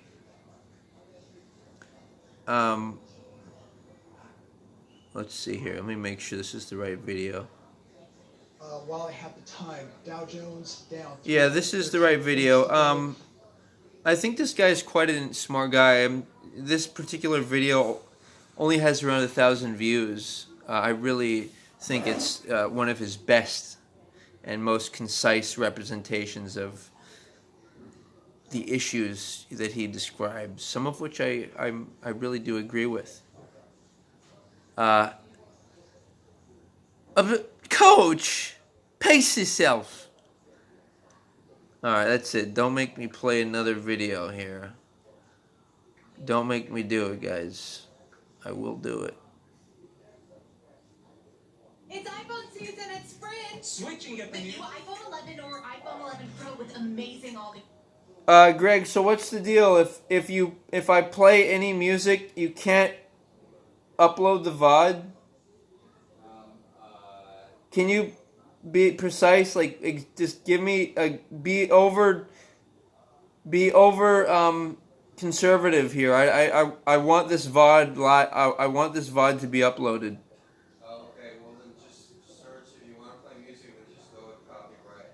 Search for copyright free music. Okay, Go to YouTube Does it really? Or classical music is also copyrighted. Right, because it's past its 99-year restriction, right? Yeah, like Beethoven and Mozart. Okay, yeah, we'll take a musical break. Thank you. Alright, so, let's see here. Vivaldi. This is the family who wanted to connect and find inspiration in new places. Alright.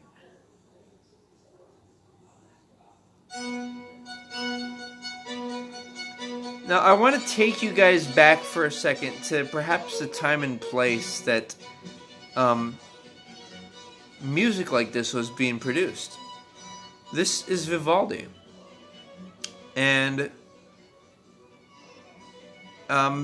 this is a group of people that were playing music hundreds of years ago in Europe, right? And things were industrial revolution. You know, they were seeing the ability of perhaps oil, like trains,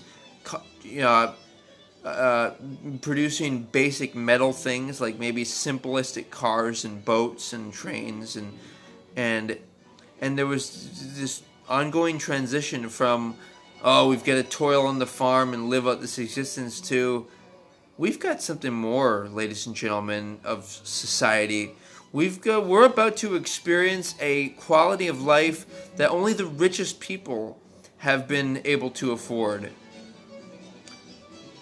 Greetings, Arrow, but please, I don't approve of your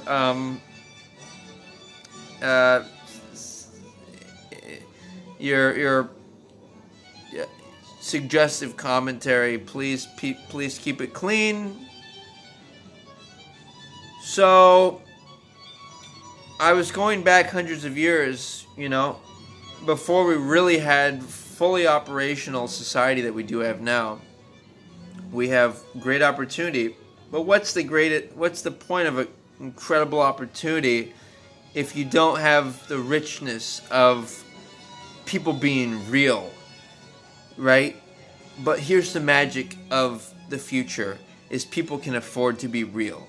Because when you have your basic needs met, okay, and when it's easy to, at least for simple stuff, maybe not fancy, expensive stuff, like in the future there's going to be lots of trains, I'm sure, lots of simple food like rice and other grain foods and different vegetables and things that robots will make. And so it'll cost a certain amount to operate these trains and robots, but it'll be smaller, even smaller than it is today to do that. And there'll always be luxuries like fancy restaurants and cars and vacations and adventures that only some people can afford. But when we think more and more in terms of this is a global family, guys, how do we integrate ourselves together? How do we mix our cultures together such that we're more homogenized and yet we're still get to do our own unique things? But the point being is that if a world more homogenized, it may seem like the opposite of the individual spirit. But the individual spirit, okay, is only possible when people are free. And it's kind of a paradox, because hard work makes good character and helps you really think about things and more so value your time and money. So it's kind of hard to say. There's no one definitive answer to how to improve society and make sure the economy is stable and secure. Part of it has to do with just spending money within the country and not beyond it.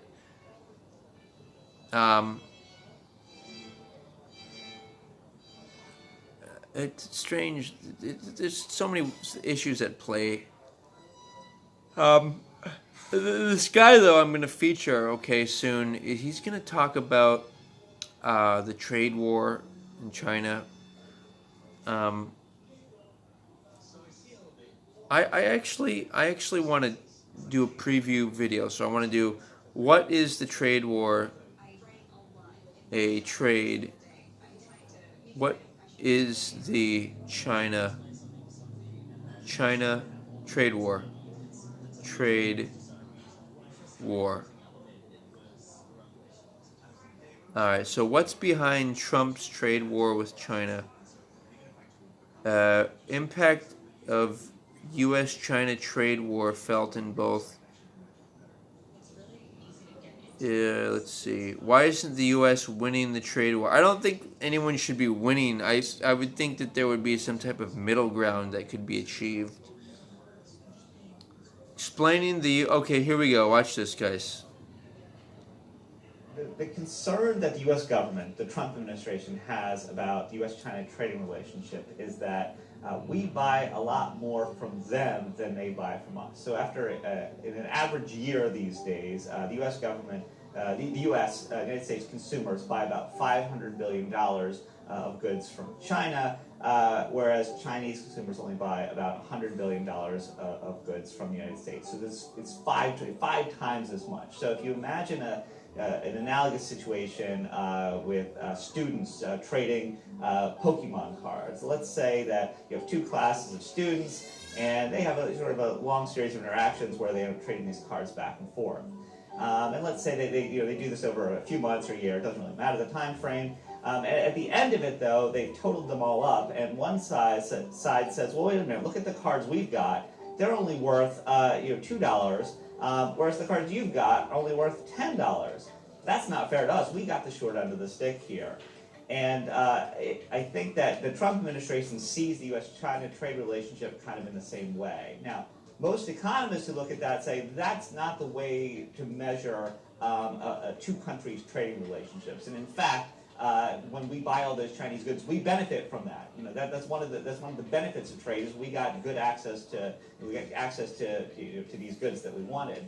So they don't see the analogy. But the Trump administration is in charge of U.S. politics right now, and they see it that way. They see the fact that we only sold $100 billion, where the Chinese sold $500 billion. They see that as us losing, us getting the short end of the stick, us being in the situation of the class that only got $2 worth of Pokemon cards.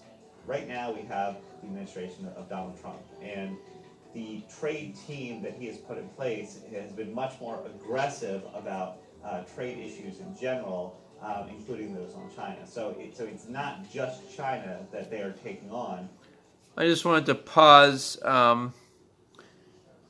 If one of the moderators could delete Arrow's comment, I don't like it. Thank you. They've imposed tariffs on a variety of our trade partners. They've accused other countries of cheating as well. So what we're seeing, I think, is a general shift in... Looks like I'll have to do it myself if I can. I don't think I can. Oh well. Trade policy to a more aggressive approach where we challenge just about everyone, our allies, our rivals, based on the theory that we have somehow been treated unfairly by the existing rules, and we need to change those rules to treat the U.S. more fairly. Okay, so that was, I think, a good, simple analysis. Oh, this guy, Valuetainment, he's good too. Google and Facebook track you and save every piece of information they find, which is creepy. But not everyone is ready. Look, there's a lot of different kind of wars that take place around the world. Some of them end up costing lives. But the one we're going to talk about... if I feature somebody else's, that's okay, right? As long as you're commenting on it. Okay. Trade war. This doesn't cost you your life. Alright, so this guy I like. He's created this show called Valuetainment. He works hard on it, and he's just a very business understanding, technical left brain guy, and I like his efforts to really work things down. He talks a lot about how to start a business, manage your money, stuff like that. By the way, managing money is easy, guys. It's all about goals. If you have a goal to buy a nice new laptop, you'll save from it. You'll not spend that random $20, which if you even spend even just $10 a day on food or things, guess what? That's $300 or more a month, right? So, savings is about goals, and it's also about liking the idea of, oh, I actually got a good deal on this. not saying that you're declining the quality, but or saying that maybe I can work more and do community volunteer work, and then I can go on a vacation maybe once a year instead of twice a year, for example. These are the other things to think about, but I want to see what Mr. Valuetainment has to say about this whole trade war.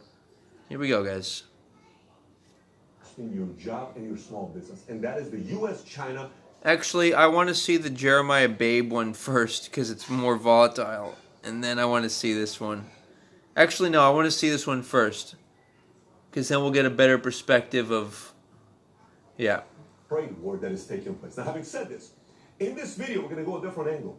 We're going to talk about 7 reasons why I believe this is taking place. We're going to talk about what Donald Trump's motivation is behind this, and who needs to, and a lot of other factors. But the one thing that we are going to talk about is a vision that the leaders of China unveiled in 2015 to their people, talking about how China will one day be the most powerful economic empire in the world by 2025, where their currency, the yuan, will be more powerful than the U.S. dollar, and a few other strategies. And you know what? I think that's okay. I think it's great for people. It's healthy competition.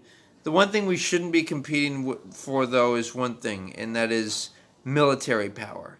Because all that means is having more destructive weapons, not just troops and general armaments to protect your country, but, you know, huge missiles and, you know, fast ships that can, you know, submarines that you can deploy these missiles and stuff. And that's total anarchy and, you know, global destruction. That's not about...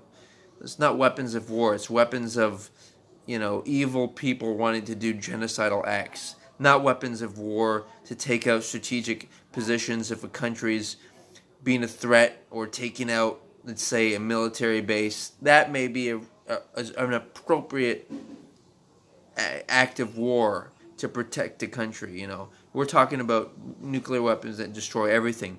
Don't compete with that. Okay, everyone should disarming, starting with the U.S. Disarm all your nuclear weapons. Okay, I mean there are citizens of every country throughout every country in the world, particularly the U.S. This is a place of opportunity and sharing that with each other and valuing that more so than wanting to. So we say change other people. Like I value more so the freedom of religion than wanting to convince people of my, or persuade them to my direction of my philosophies. That considered, let's see what's going on here. Have in place, and the 5 ways of making that become a reality. So those are the things we're going to talk about in today's video. So before we get right into it, let's first talk about the word tariff, what it means, and why countries put a tariff on other countries to import their products in. So first, a tariff is a tax. For instance, you bring your products from China to U.S., I put a 25% tariff on this product. So if you bring $100 billion, you're going to have to pay another $25 billion on top of that $100 billion. That's the tariff. This is why you'll notice a lot of times where when people come here from Europe, they look at a Camaro and they say, oh my gosh, that's such a luxury car. It's an exotic car. Look at that. But Americans look at Camaro and they're like, it's just a Camaro you can buy for $20,000. But Europeans don't pay $28,000. What was the noise? Oh yeah, just some movement around here.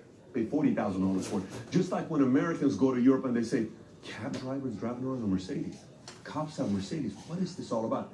Because what a Camaro is in U.S. is exactly what a Mercedes is in Germany, right? So part of tariff is to protect the businesses in your country so the business flows through your job creators, not somebody else's, but you're willing to allow them to come in and compete. So that's a tariff. Now, trade deficit. Okay, so you guys get that? That's the goods made in their own country will be cheaper. The Mercedes will be cheaper in Germany than the U.S. I think that's probably true, and it may also be true that the Mercedes is more expensive or just as expensive in Germany, but the German people want to promote their own economy, so they're buying cars made in-house.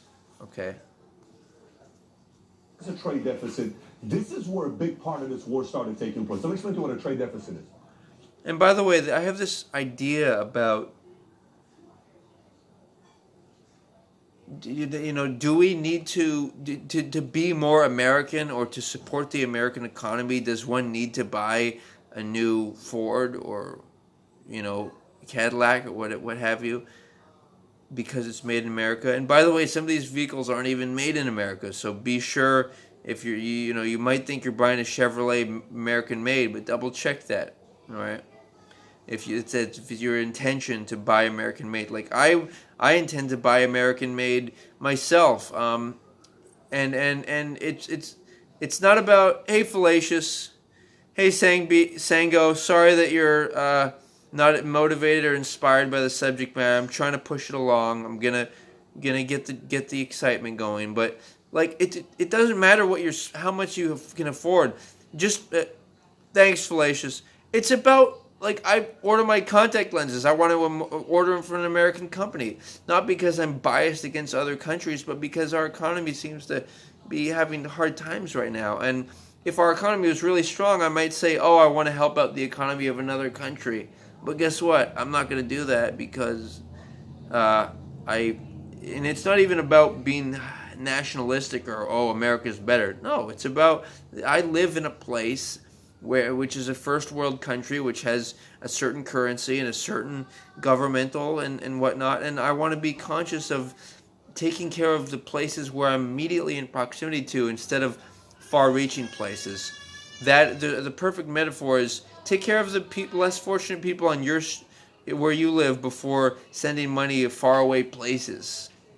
And there's a practical factor to it as well, is you don't have to see these people unhappy. It doesn't feel good to see poor people, misfortunate people. And these poor people might not try to hurt you or steal your money if you donate to them and help them out. And that's controversial too, because some poor people can't manage their money, or they might buy drugs with it. By the way, I think the government should not only legalize drugs, but should offer free drugs themselves, because that would reduce all the crime associated with the buying and selling of hard drugs. All that considered, back into the trade war here. Let's see what we got going on. Fallacious! Let's see what we got going on here. Let's push this. U.S. trade deficit. U.S. imports $3.1 trillion in, meaning countries around the world want to do business in America, and America allows them to come in. Last year, $3.1 trillion. Now, U.S. gives other countries only $2.5 trillion. So 3.1 coming in, but only 2.5 going out. Now think about this. U.S. is only 330 million people around the world. The world has another 6.8 billion. But there's also something else to consider, and that is, no matter how much money you make, sometimes you might spend it all. Even if you make $5,000 or more a month, guess what? You might, if you spend it all, then you still don't have financial security. You're still poor. You can be rich and only make $1,000 a month if your expenses are only $300 a month. You know what I mean?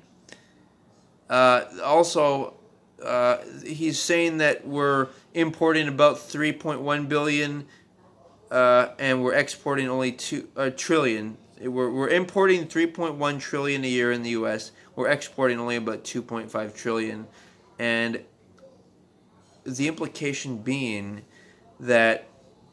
But what about our other people? What about people who are vacationing here, spending money here, or our entertainment industry, which I think the U.S. is, and I don't mean to be better or lesser than others, but I think we have the top entertainment industry. In a way, it's been kind of created in the U.S., the music and Hollywood and everything.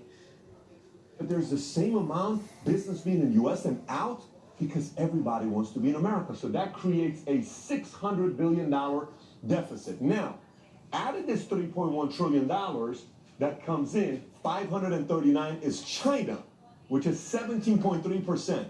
But out of our $2.5 trillion that goes out, only 120 billion is China, which is 4.8%. Meaning, China is giving us less than we are giving them.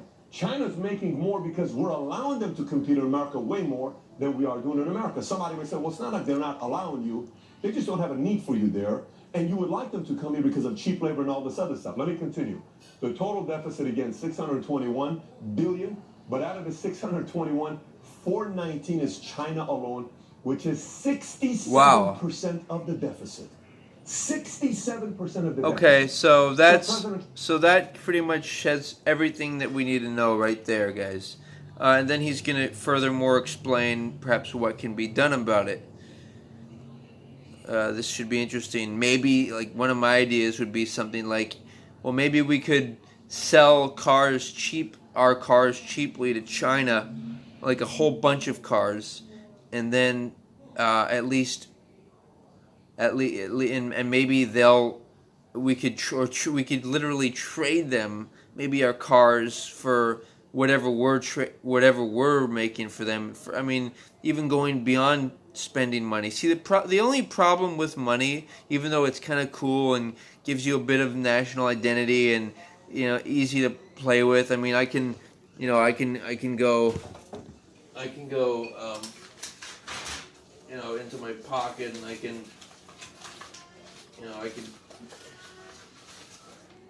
can start flexing some currency, you know, some billfolds, you know what I mean? I could do that if I want to, but, which is fun, but what's more exciting than that is just a simple making sure things are stable, making sure that there's enough money for everyone in the world, and people are being financially prudent, you know, and also making sure that we're also trading with each other and making things for each other and doing goods and services for each other.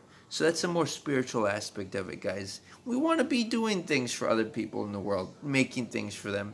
And maybe it's as simple as not just paying for it and making sure it's fair trade, that the person that made the product you're using is paid fairly, but also just a thank you. And so, for example, if you watch a movie on if you go to the movies, you might want to send a letter to the creators of the movie or particular actresses and just actually celebrate them in a comment, and not beyond just whatever it may be. Continuing on here. Sitting there saying, well, wait a minute. Why are we giving them so much money? And why are we not getting anything for this? Why are we not doing it in America? Why are we creating jobs over there? Why are we doing this to ourselves? Why are we helping their economy? Aren't they trying to compete with us? Aren't they coming up from like nobody to now number 7, number 8, number 5, number 4, number 3, number 2?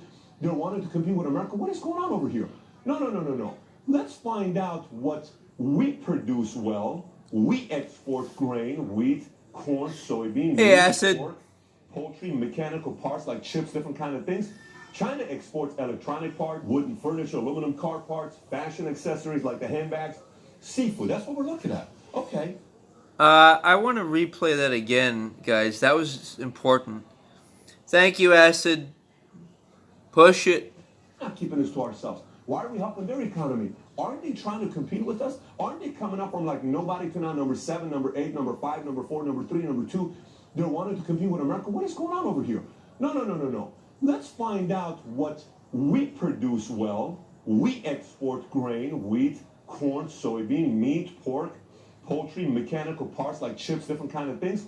China exports electronic parts, wooden furniture, aluminum car parts, fashion accessories like the handbags, seafood. That's what we're looking at. Okay, so that's what we export. How come we're not doing more? Why are we giving them so much money? Why are they doing so well? We're helping them. Aren't we helping them become closer to us? I don't know why this is taking place. So, what are the reasons for this trade war? Why are we doing this? What's the purpose behind it? Here's what you got to realize. Anytime you're dealing with politics, you're dealing with power. Motivation for business owners is money and freedom, and financial freedom and control. Leave me alone. But when it comes to politics, whatever you do, guys, be sure to subscribe to this guy and promote him, his Valuetainment channel. You can see how much effort he's putting into it, and he's pretty much giving less, insights free of charge. It just costs your time to view his channel, And of course, he might make money off of the ads in the video, but relatively speaking, it's really valuable information for how much? Not much. And that's something worth thinking about in the future. What are we going to do, guys? We're going to, even though machines are going to take care of things and whatnot, we can have a machine paint the outside of, one of the only problems in this day and age that has to be done is, believe it or not, is just painting the outside of buildings and maintaining the roofs. But surely we can have machines to do that, and a robotic window washer to clean off skyscrapers and then re-caulk the windows as needed, stuff like that, This is some stuff I'm feeling pretty good about.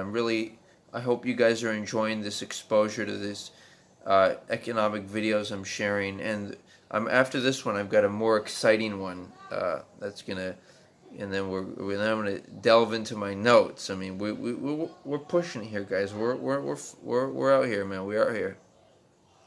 Power is key. Then it's economy, then it's politics, which is ideology. China is trying to say our ideology works because we have the kinds of people that follow what we tell them. We are leaders. We tell them what to do and they do it. America is weak leaders because their people always tell them what to do. The voters always tell them what to do. And you always know what America is doing. America, matter of fact, everyone knows they're bad news because they have freedom of speech and they have freedom of press. China, we know everything America is doing. America has no clue what we're doing. We are more powerful. And America's trying to say, hey, people are better if they have a freedom of speech. Let Americans speak. Let us have freedom of press. We believe we have a better empire. There's a bit of an ideology going on there with communism and capitalism.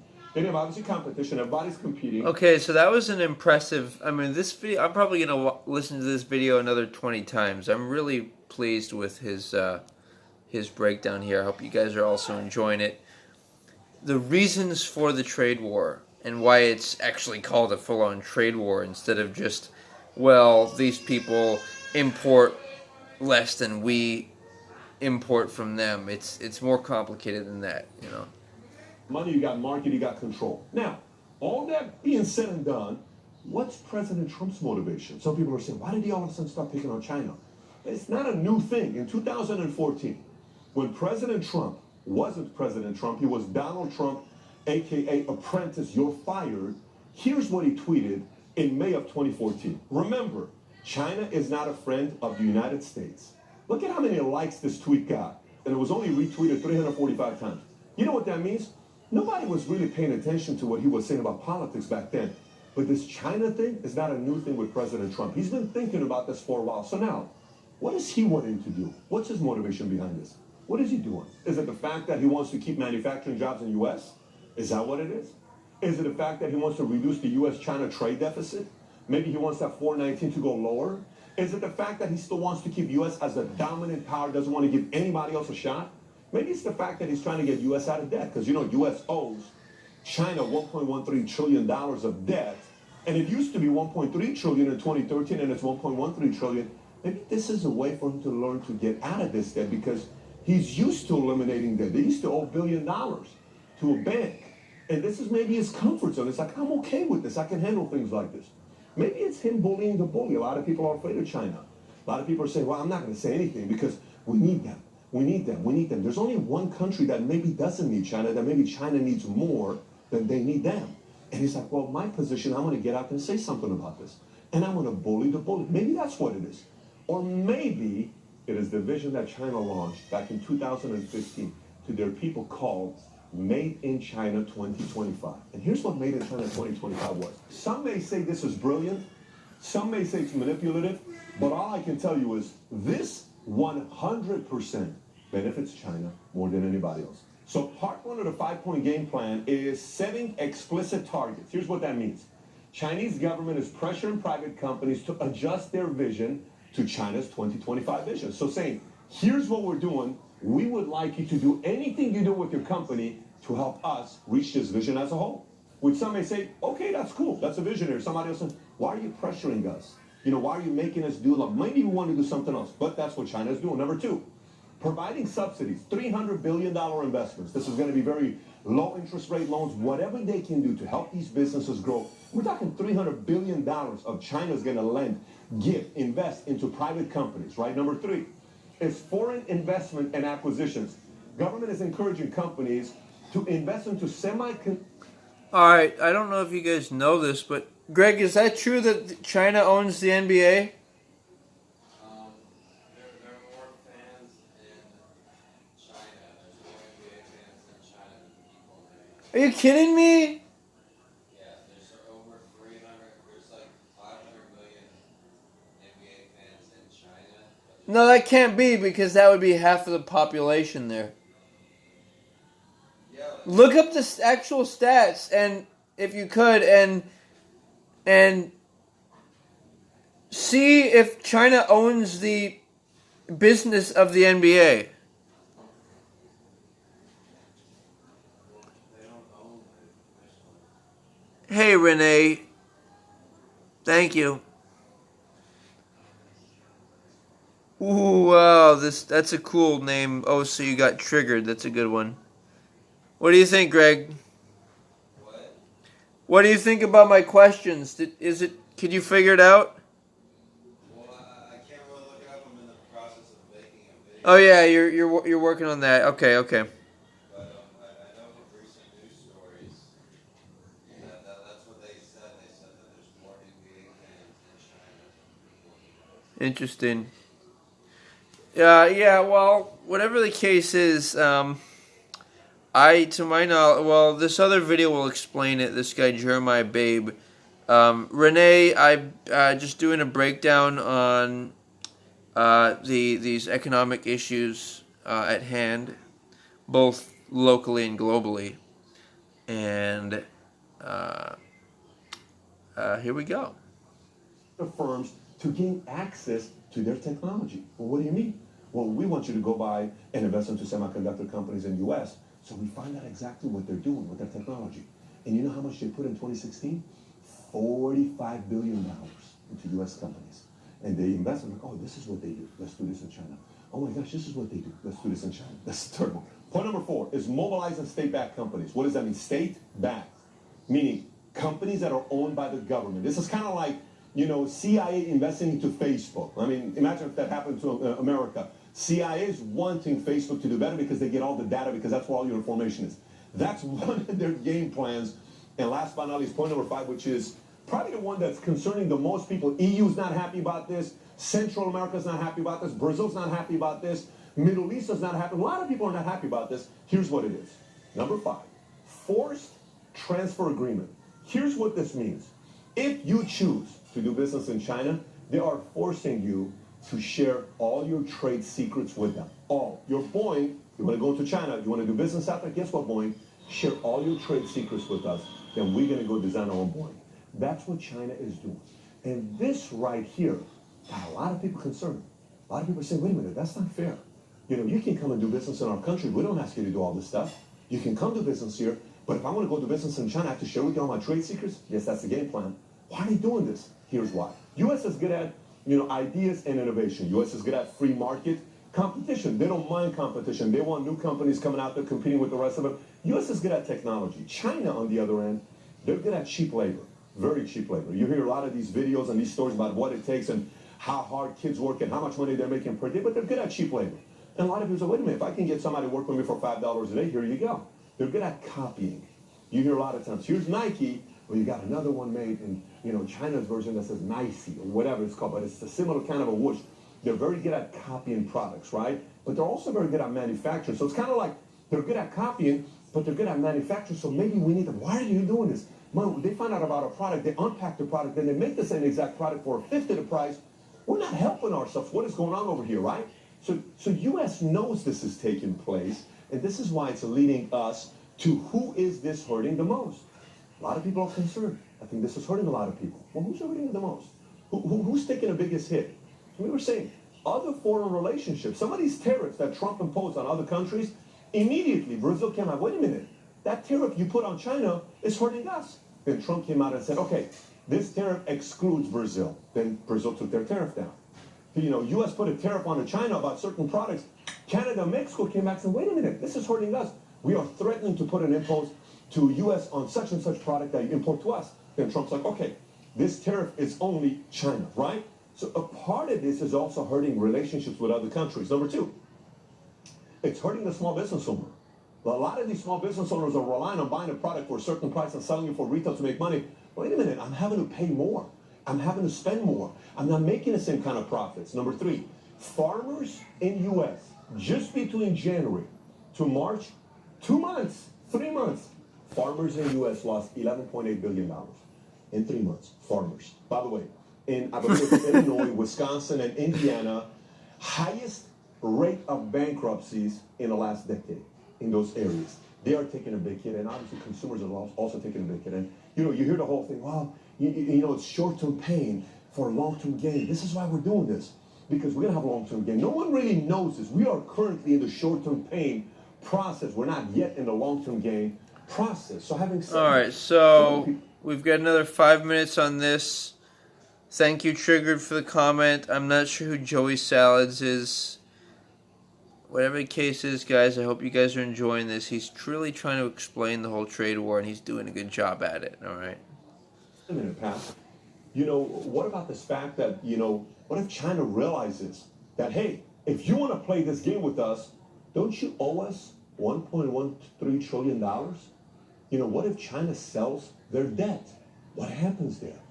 Could that affect the U.S. economy in a massive way? I mean, let's face it. China's got $1.13 trillion in T-bills, 10-year, treasury bills, treasury bonds. And the current rate, I believe, is 3.4%. And by the way, U.S. also owes Japan, I think it's 1.07 trillion, and U.S. owes Brazil 308 billion, and UK 284 billion, and Ireland 274 billion. What do we do? What if China sells the debt? All right, guys. So we have to think of this as Americans. I'm assuming most of you guys live in the States here. How are we going to smartly repay our debts and actually be a strong country?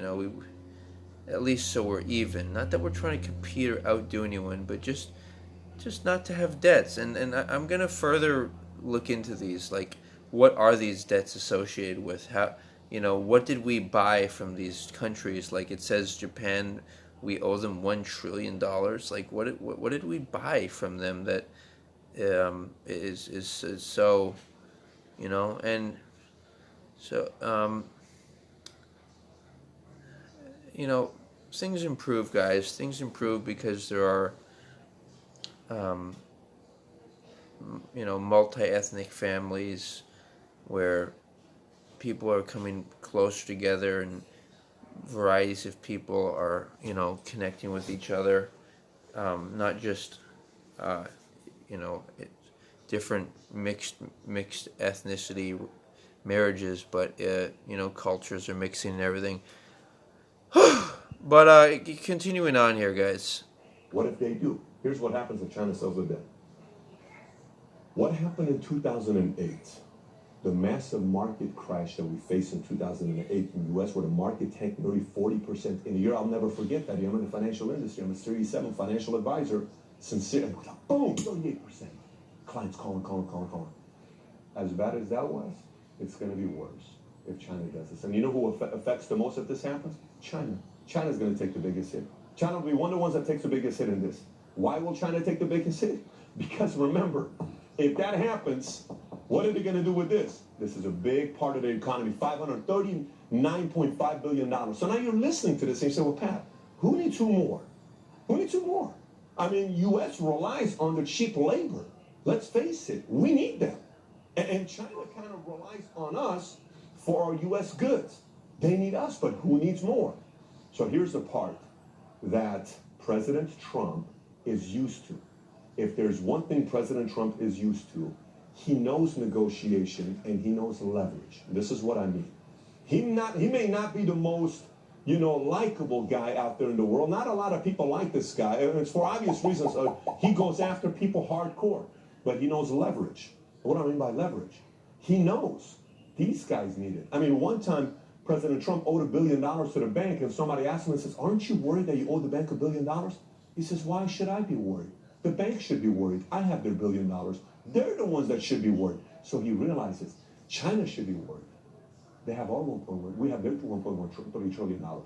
And in this entire leverage game, China also has to realize their net migration rate, which is how many people are moving to China, is one of the lowest net migration rates in the world. It's in the negative, while U.S. migration rate is the highest in the world. We take more immigrants than any other country in the world. It's not even close. We're number one. Even though you hear all this stuff about immigration, everybody in the world wants to come to America. Not everybody in the world is wanting to go to China. Why is that? You know, this whole thing that you hear, if you go search right now, forget about where I'm at, go search. We live in the land of the free, ladies and gentlemen, and that is a compelling reason for people to try to participate and do something, do something more worldly, and that's what the U.S. is going in that direction. People might say, well, America's America, and we speak English, and it's just different than other countries. I think English is the best language for communication. As far as I know, I think it has the most words and so on. And I think it sounds more pleasant than other languages, and that may be one reason. But see, it's all these different elements in play, and most importantly, not wanting slave trade. Like whether you want an animal to be a slave and consuming meat and dairy products, which could be from hurt animals, or maybe coffee or different clothing that's from an animal that's hurt or a person that's not treated fairly. Like these are all things to think about when they talk about this $5 a day, $5 a day pay for making Nike shoes or whatever it is. Now, China's unemployment rate, and look how weird it is. The last 20 years, 3.4%, 3.5%, 3.8%, 3.2%. How do you know that's accurate? Remember, free press in U.S. There's no free press type of stuff going on in China. You don't hear Democrats and Republicans going at it. One of the best things for America is the fact that we have Democrats going against Republicans and Republicans going against Democrats. There's always this push, so you can kind of sit there and say, there's the truth. There's the truth. There's the truth. Oh, these guys are playing the games. There is none of that. Some people say the unemployment in China is around 14%, 13.8, 14%. By the way, CNBC did an article saying a third of millionaires in China want to leave for 3 reasons. Number 1 is education. Number 2 is polluted cities. And number 3 is that government has way too much control over their people. So what's going to really happen here? How long is this really going to last? Because when you're looking at the same path, I don't really understand what's going to happen. Here's the reality of it. It's really who can hold out the longest right now. Really. Who can afford the longest right now? You know, when the mortgage crisis took place and a lot of people lost a lot of things, there were also a lot of people that became very wealthy afterwards. You know why? Okay, so obviously what he's suggesting there is when the economy changes, it's like kind of a game. It's kind of like people might not like all this talk about economics and money, but it really is a game, and you just have to know how it works and what you need. Obviously, you need cash, and you need to wait for people to sell cheaper so that you can buy, and then strategize. And then there's all these gray areas like needing insurance and money to pay people in order to get a business started, and then maybe only 5 years after the business, construction, restaurant, or any business, you actually start making money. So it takes money to make money. But at the end of the day, guys, most millionaires are self-made, wealthy people. So that's something to really consider, And of course, we're studying them. So we have about a minute left with this guy, and then I have another guy who's very dramatic, and we'll see what his take on the political matter is. Who had the most cash and who was the most stable? In this situation, whoever's most stable, whoever has most cash, whoever needs the other person less is going to win here. And eventually, someone's going to come out of it. Because what President Trump is starting to realize is he's saying, wait a minute, what if we make those jobs come to America? What if we do manufacturing in America? What if we bring those jobs back? Well, what if we make all that money come back here? Well, what if we're making iPhones here? And forget about what if we don't make them here. How about we go to another country that doesn't offer high tariffs? How about we go to another place that's not offering us as expensive as it is? Why don't you go to another Asian country that's out there, but don't go to China? because he realizes this vision that China has, they want power, they want domination, they want to be number one. And President Trump is extremely competitive, and he's not okay with that happening on his turf. Could it happen 10, 20, 30, 40, 50, 60 years from now? I don't know. I can't predict the future.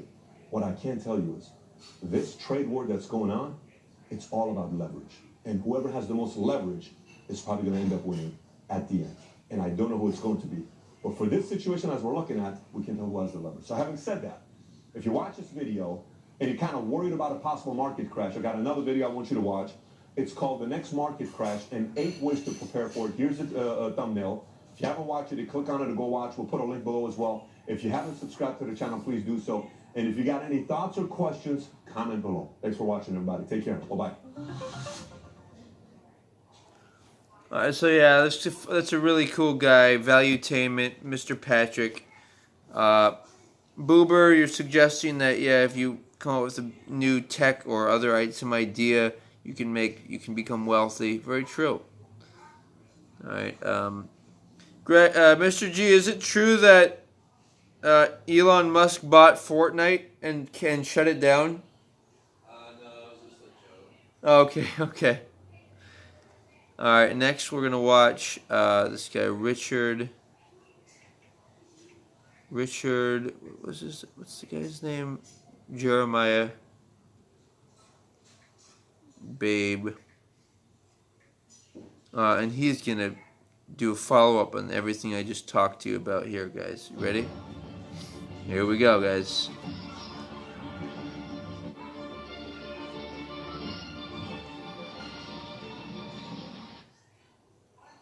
It's Tuesday, October 8th, 2019.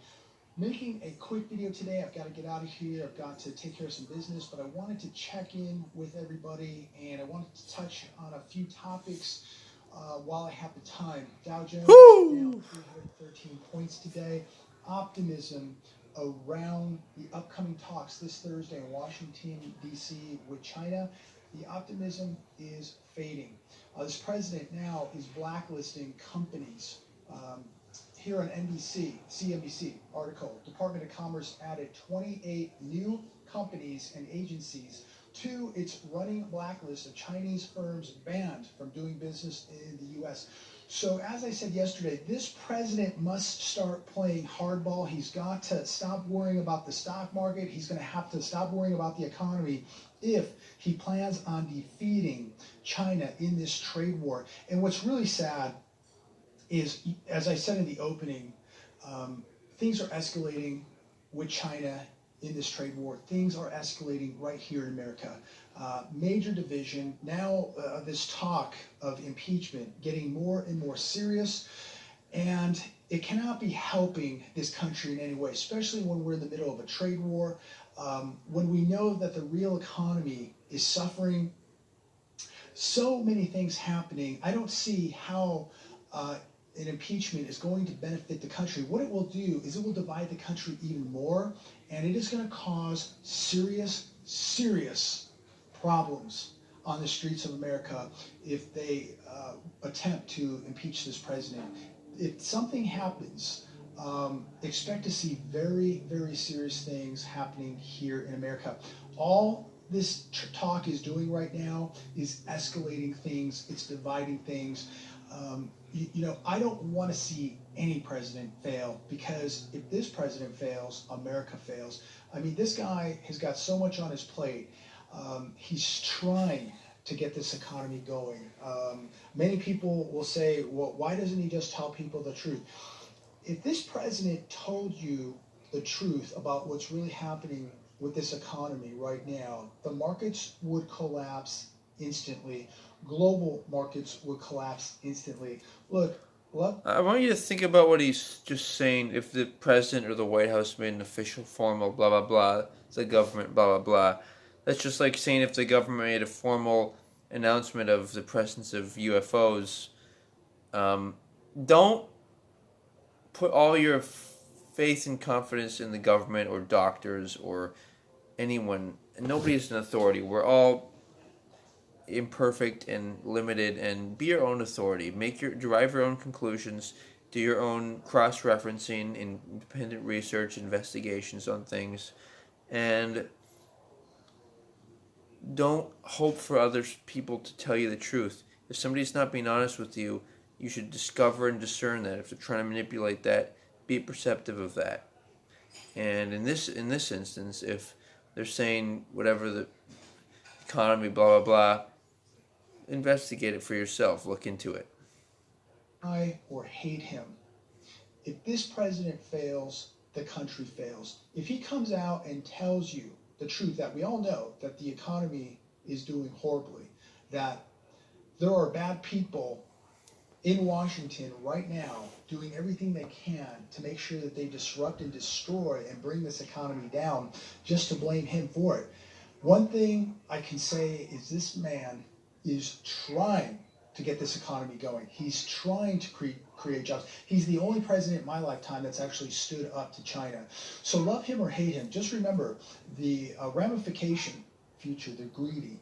They only care about themselves. But what they don't understand is this whole demise. If they bring this country down, they're going to go down with it too. They don't understand that. They believe that they're going to be protected. So he's talking about wealthy people, and that in theory they won't be affected or by the country being messing up. It's all about realizing, guys, like these people may have some racism and bias, but trying to transcend that and realize that there are good and bad people of every race and ethnic background, and to be classy and to have class, to be high class, it's only a small aspect. Only part of it has to do with being financially prudent, and having some money, such that you're not needing to beg people or in a tight position, and you're not, for example, taking on responsibilities you can't afford, like raising a family or paying for an expensive item that you can't afford. The idea of spending and buying fancy things and amenities, luxuries, things that we don't need, has to do with feeling entitled to them. And sometimes it's good to be entitled, like I deserve something. But as long as you can pay your other bills and have emergency money, take care of, say, hospital bills or being rich is how long you can survive if you lost your job right now. If your overhead expenses aren't that much, then you can endure and sustain your existence for a certain amount of time. And maybe if you have $1,000 and it only costs about $300 a month for you to live, then you're in pretty good shape. Somebody might have $10,000, but it might cost them $10,000 for a month to live, for example. That's what I'm trying to say. All right, so let's enjoy the rest of this, and we'll see how things go.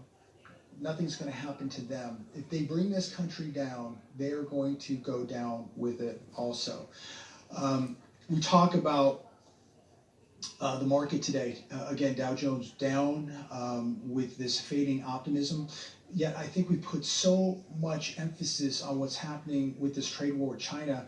But what is really the danger here is the massive amount of debt now, $22.7 trillion of debt here in America, not including unfunded liabilities, Medicare, Medicaid, the pension crisis.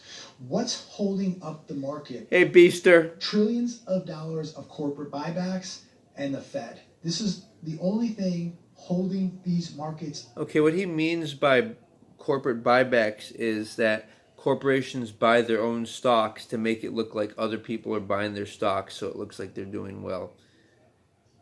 What's important to realize about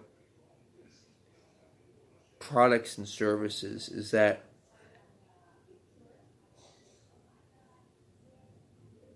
what a country produces, and whether its citizens buy its own products and services, or whether they spend their money overseas or buy, for example, an imported car or other products? These are all questions to ask.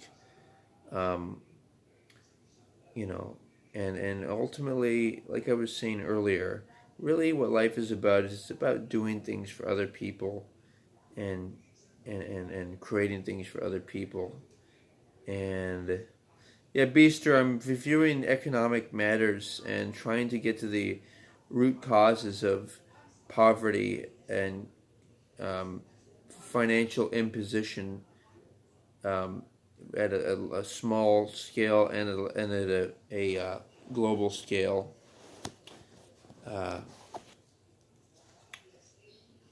Right now, you must understand that, and this is why it's so imperative that you are preparing. The whole thing is an illusion. When it's cheap for these corporations to borrow money by the billions, the biggest bang for the buck are corporate buybacks, buying shares up, buying their own company shares up, which creates the illusion of growth when things aren't really growing. And this is what's happening in the stock market today. It's complete illusion. The Federal Reserve's suppression of interest rates has incentivized stock market buybacks in many ways. The markets are debt dependent now. We now have a debt dependent speculative system that transfers risk back to the Fed and to the taxpayer. The Fed has bitten off more than they can chew. The balance sheet is expanding. All right, that sounded a little confusing, but what he's saying, I would say, is that two things. One of them is to not always think that it's a safe and secure economy and the dollar is strong. I'm going to be doing more research on making the dollar strong. Excuse me. Making the dollar, and it's not about the country having a stronger dollar than other countries. It's just about it not inflating on its own, independent of other currencies. And you know, there are simple things to do. The economy. Around $4 trillion in debt. We are running out of ammunition in regards to interest rates. We do not have a lot of room to drop rates when this economy collapses. This is not going to end well, as expanding credit and borrowing to fund speculation and consumption inevitably ends in a currency crisis that affects the rich, the poor, and you. So as the U.S. economy is getting very close to a crisis, because at some point the money injections, the interest rates, as we're getting very close to zero already, are going to have less and less effect. The Fed is going to run out of tricks. And as we enter this massive slowdown here in America, the global slowdown, same time being in a trade war with China, having a divided country, having all this political and social uncertainty going on, and literally something can really spark something here, and we could be in very, very dangerous times. You know, I always say that economically, as things get bad, they're going to get bad out on the streets. Okay, if we see a collapse here in America, which we will see, we don't know how bad it will be. I believe it's going to be very severe. It will be a severe collapse, and that is going to pour out socially. That's going to pour out into the streets.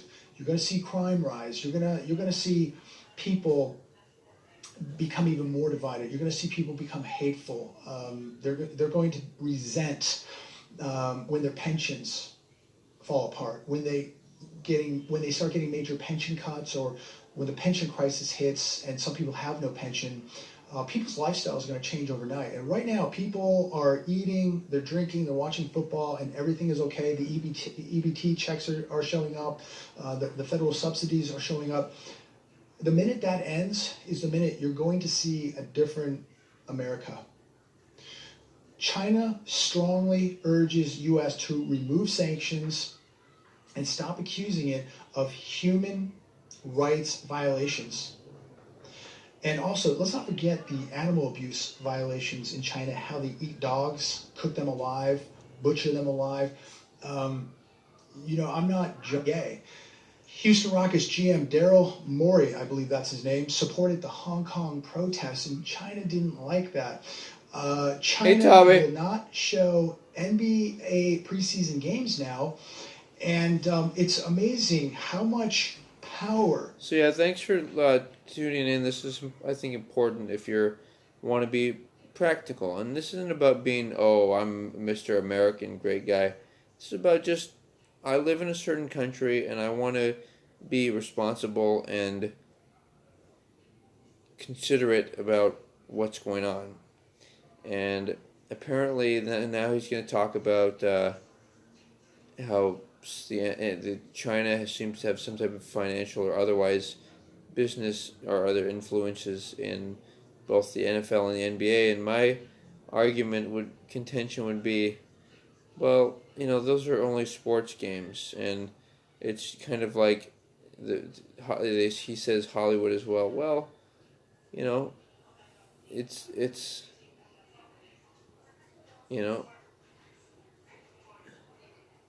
the most important thing is that everyone at least has their basic needs met. The problem with doing that is that sometimes people take advantage of that and just be lazy and not care about society and have children when they can't afford to. If you have, government assistance and you can't afford to have children,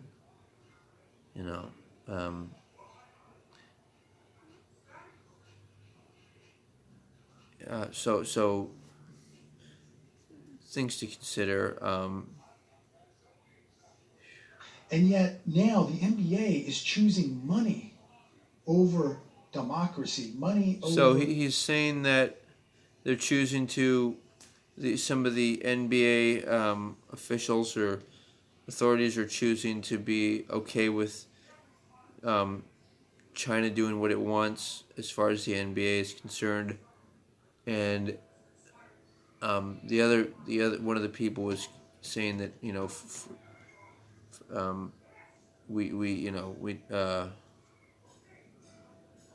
want to be able to operate how we want to. Freedom, money over America.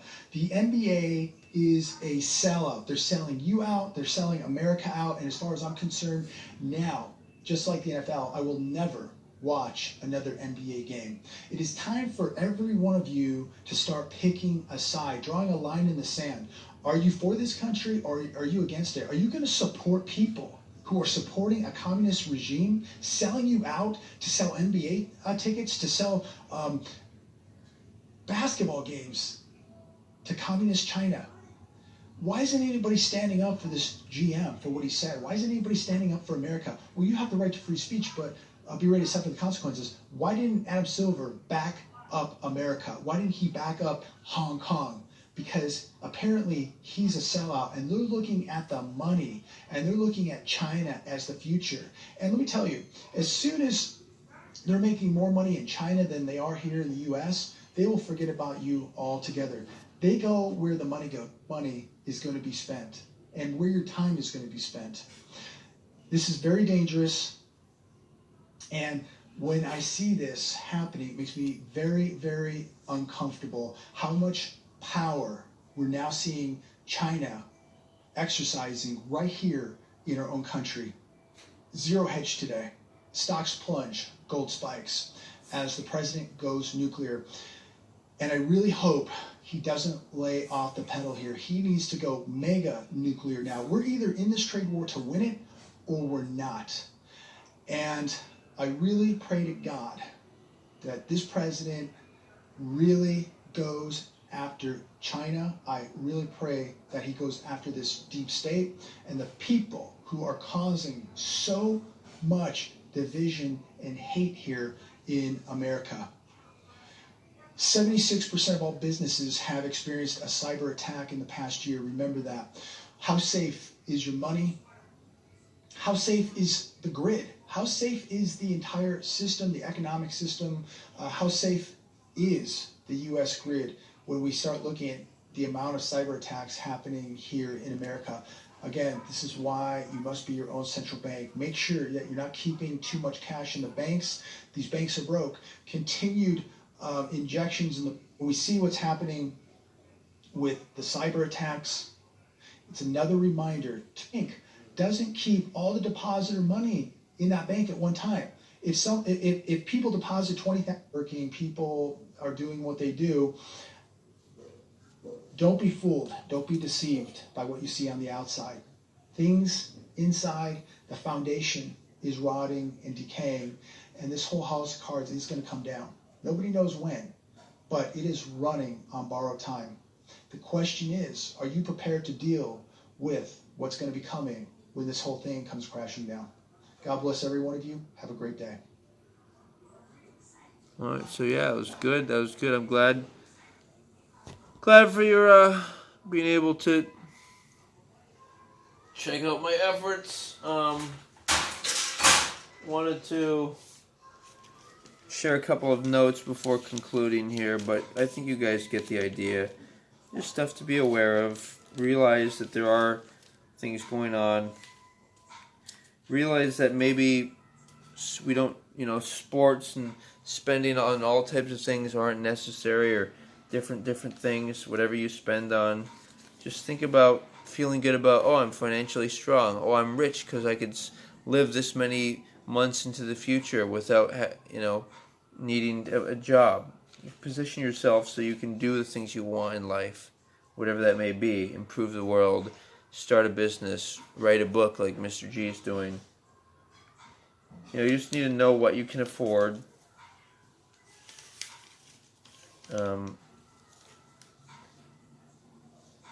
And we have to decide how we're going to live in the future, what type of exchanges we want. Another thing I want to say is never concern yourself with what people think. Be concerned, or other people. Think about what you're thinking and concerned about. And in that sense, if you're a nice person, sometimes you got to be defensive, avoid people's situations. But if you're a nice person, you'll feel good about wanting to be nice. But what I mean is, don't be nice to make other people feel good. Be nice because because it'll make you feel good. Don't improve. Don't give to charity because you're trying to make other people feel better. They might not even appreciate it, or it might not be good for them, whatever. But do it because you think it's suitable and rational. Like improve the world because you want to invest in your future reincarnations.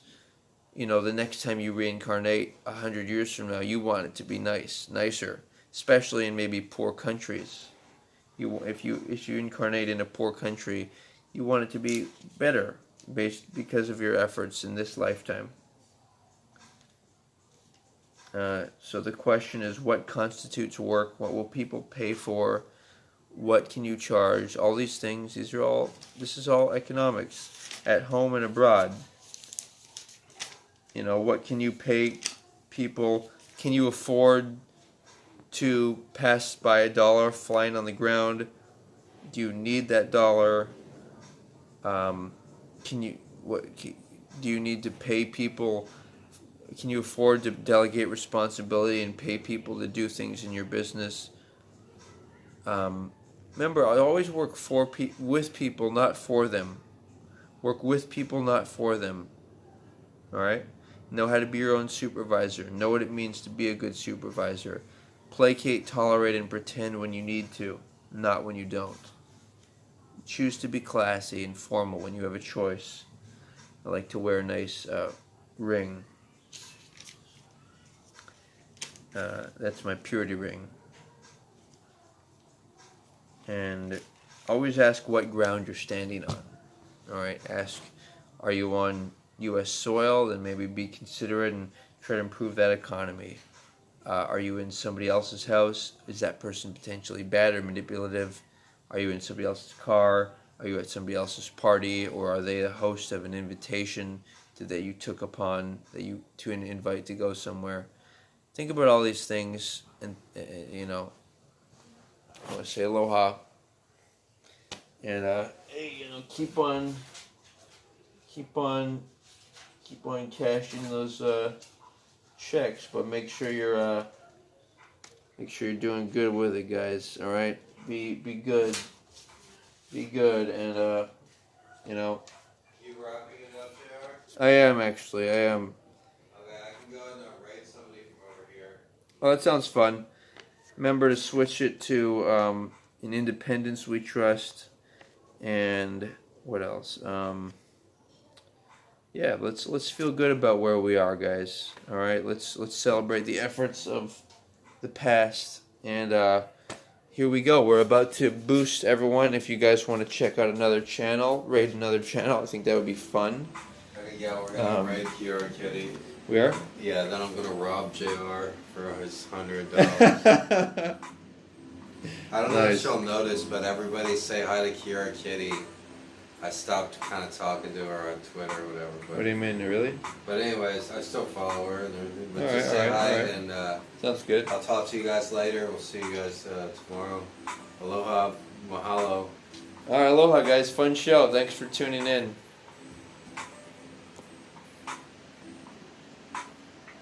Alright, I'll see you guys later. Peace, everybody. See, we're only rating with a party of 7, so it's probably another. Right. But I don't know, should be like a little notice on our chat. So are we still live? Yeah, I think so, but oh no, that's right. Well, no, I think when you go to the channel, it would go to see. Look, I guess that's the video preview. So yeah, I guess we are live, but for some reason, but I'm not really sure really. Some computers Okay. are probably, yeah, I guess you should hit it off in there. All right, guys. Take care.